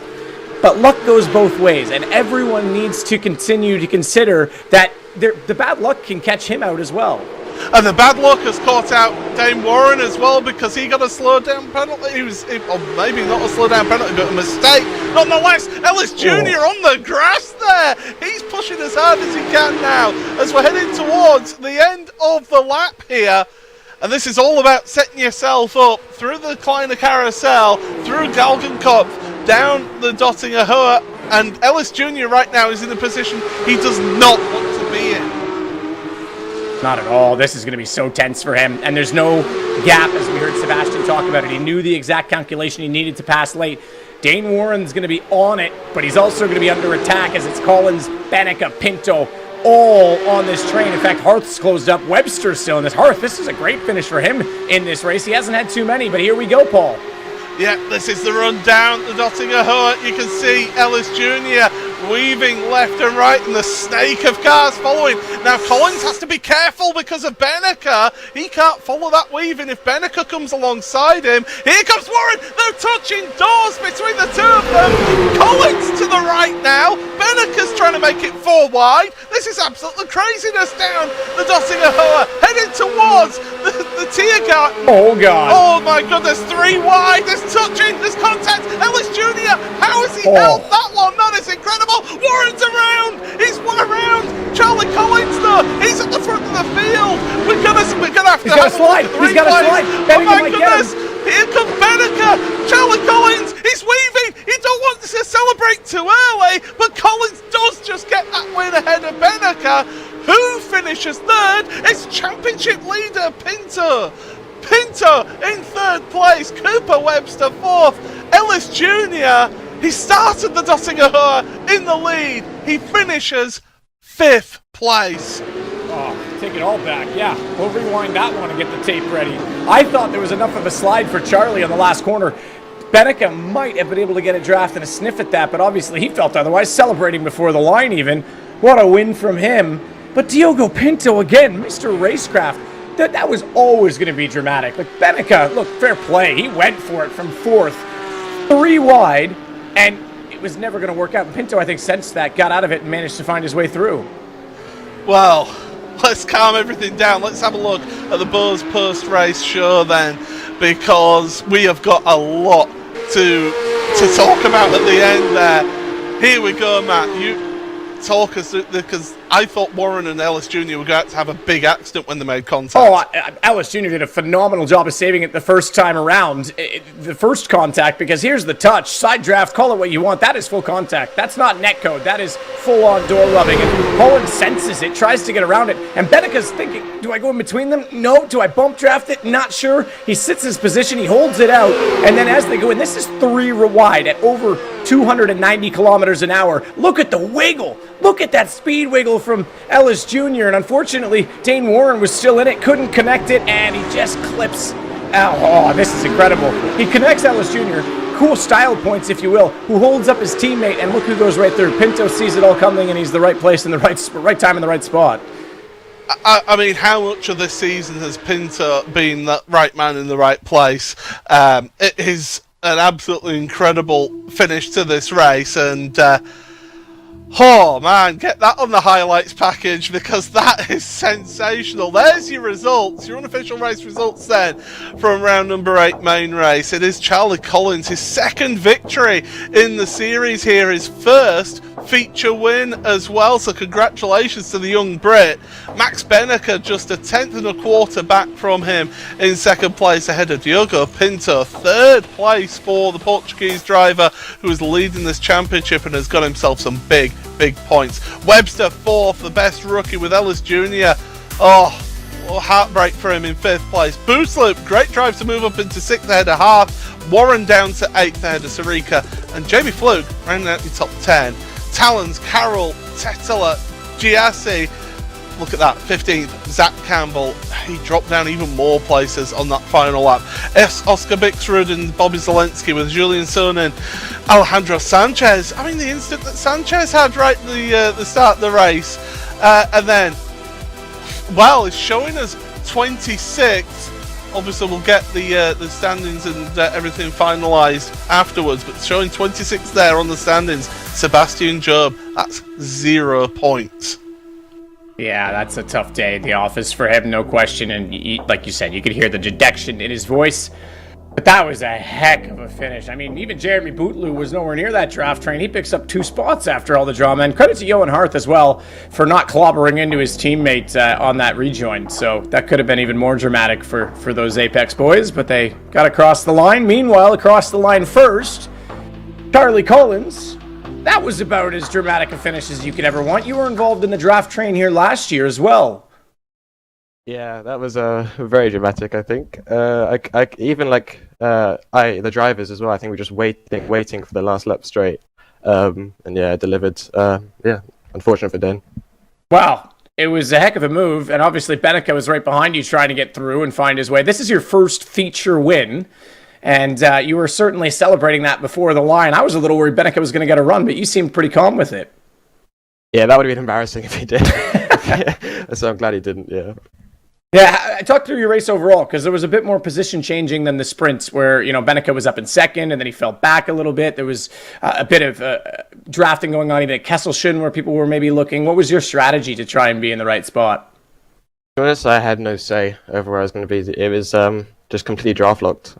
Even if you had more pace, it was just really hard to get in front of people when you're in the draft train. So yeah, it was kind of dark to me. In the sprint, it was like that. Feature, there was 1 or 2 more moves, I think, it heated up a bit more with Max. But yeah, it was just kind of right place, right time.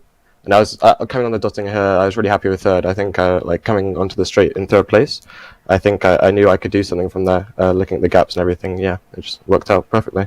Yeah, absolutely. And it was close. I mean, you and Dane made contact in the straight line. Was that more of a side draft, or was that you worrying about your mirrors as well? And it kind of, there's lots of room there, but it's easy to do. What happened in that situation? Yeah, for me, on my screen it was just side draft. Yeah, I didn't feel anything too much, to be honest.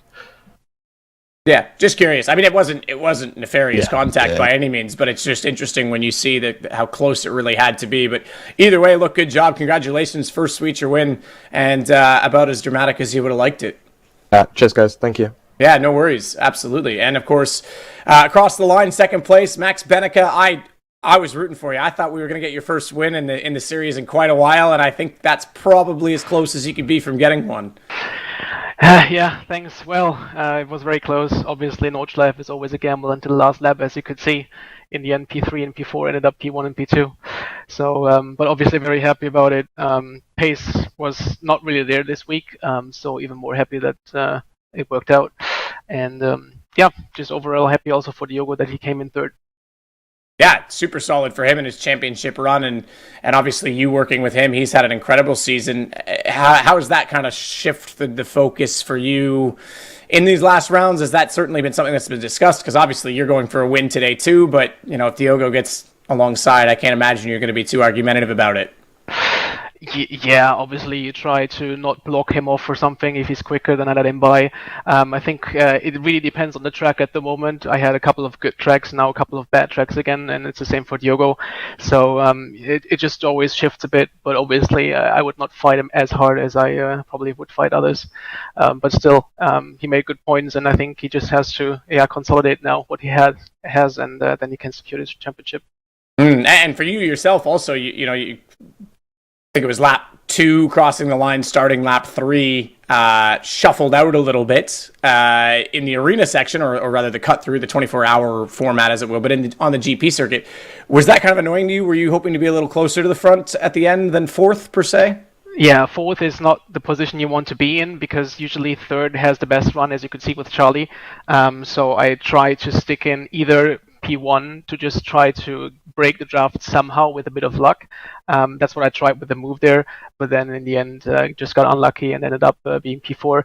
But yeah, that's what it is on the Nordschleife, and these things happen. So I was upset in that moment, but now it worked out quite well, so I'm still happy. Hey, well, if this is a poor track for you, second place is not much to complain about. That's a pretty good day, I would say. So congratulations on the podium. Great to speak with you. Thank you. You too.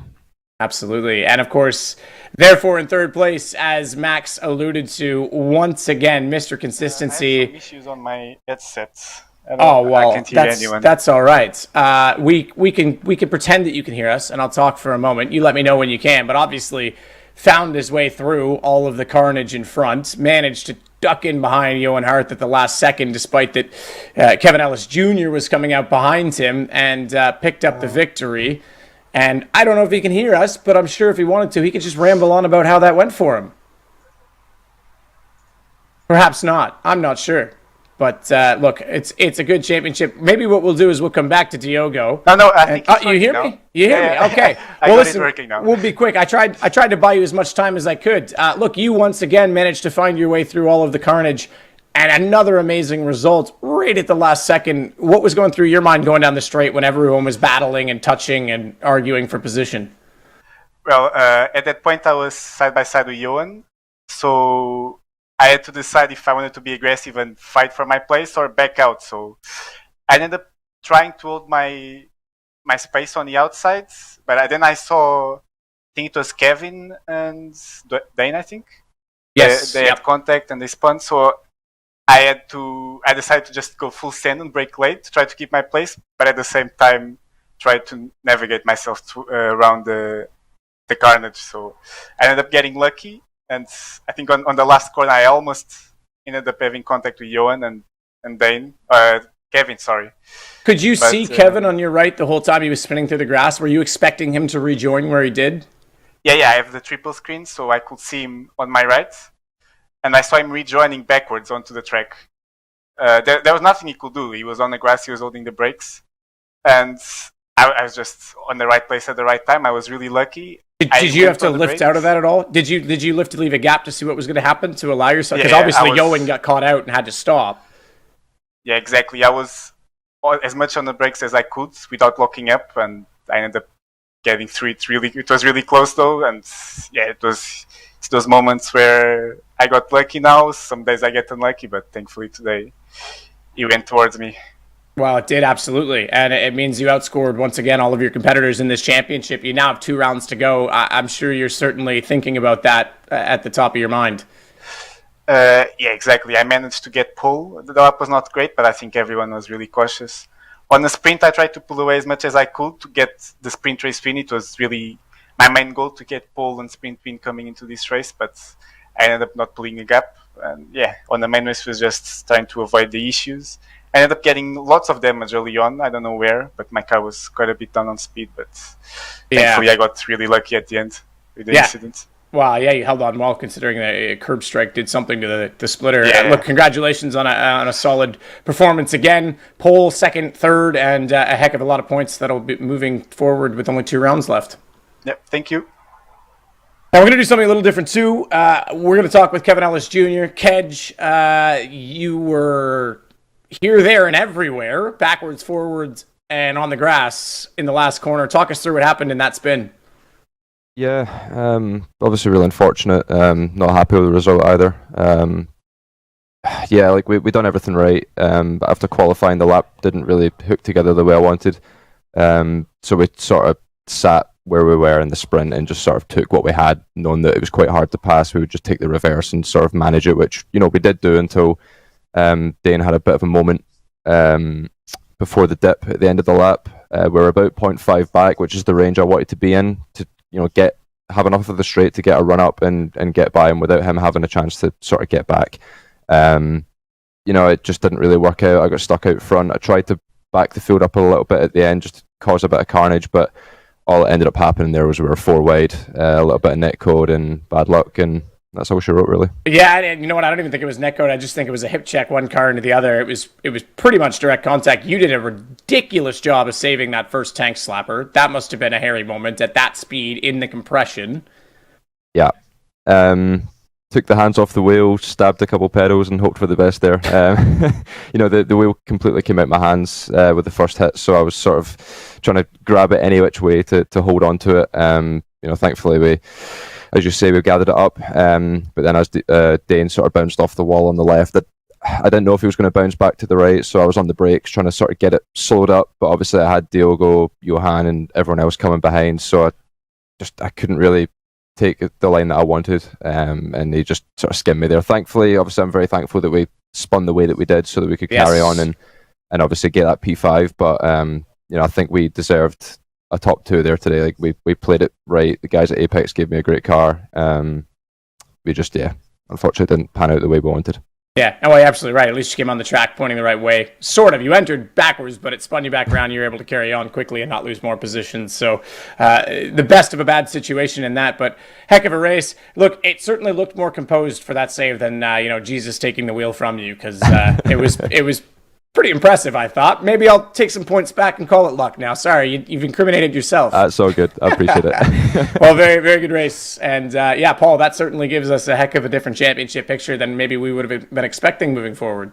Yeah, absolutely. We'll have a look at those championship points on screen there and see how this has panned everything out, because if anything, Diogo Pinto, it's worked in his favour here. 36 points now is the lead that he has in the championship over Kevin Ellis Jr., who moves up into second place after this round of the championship. Look at that though, for third place, tied in third between Sebastian Job and Zach Campbell, who did not have a day to remember here in this round. Charlie Collins, 5th place, still mathematically in with a shout, and can still get himself involved if things go his way. Max Benneker up to 6th place now in the championship with his good result there in that one. And 15th, Graham Carroll, he's got a good margin over Thomas Tetela going into the next round. And what a track! We will go from one luxury track to another, Matt. And more 2 weeks' time. 2 weeks' time, yeah, more drafting, and you can be damn certain that there will be overtakes aplenty. It's not even so much like the Dutting of Heuer waiting before the line. The Mulsanne is in the back half of the track, and you've got 2 broken up chicanes. You're going to see a lot of overtaking. Yeah, make sure you join us for that one in 2 weeks' time, May the 21st. Matt, final thoughts of this round, as it's had a big effect on the championship. Yeah, look, luck goes both ways. I know Sebastian sounded dejected, and look, if that 30-point gap with 3 races left is to be believed by Zach, then Diogo's in a prime position, but luck can go both ways, and he could be caught out just as easy, especially if he mentally changes to just staying in it rather than trying to stay clear of it, because we know you can get caught up in a pretty chaotic mid-race. So they've got to keep their foot in it. They've got to hope for the best and stay positive, because Diogo still could get caught out as well. Well, it's been a day filled with drama, excitement, and tremendous racing here at the Nürburgring. Make sure you join us in 2 weeks' time as we head to Circuit de la Sarthe. And don't forget as well, if you've enjoyed watching this and think you want to get involved in iRacing, head on over to iRacing.com. Get yourself signed up for a membership, and if you want to keep up to date with everything happening in this championship, iRacing.com/PES is where you can keep up to date with all of those championship standings. But this has been an absolutely tremendous day and a dramatic day in terms of the championship. It looked so good for Sebastian Job in that sprint race to start us off. But then, the feature race, it all goes wrong for him. A tangle with Biko costs him any points in this second race. We then look at this, Kevin Ellis Jr., it was absolutely dramatic. It ends up with Charlie Collins taking a victory. From everybody here, it's goodbye.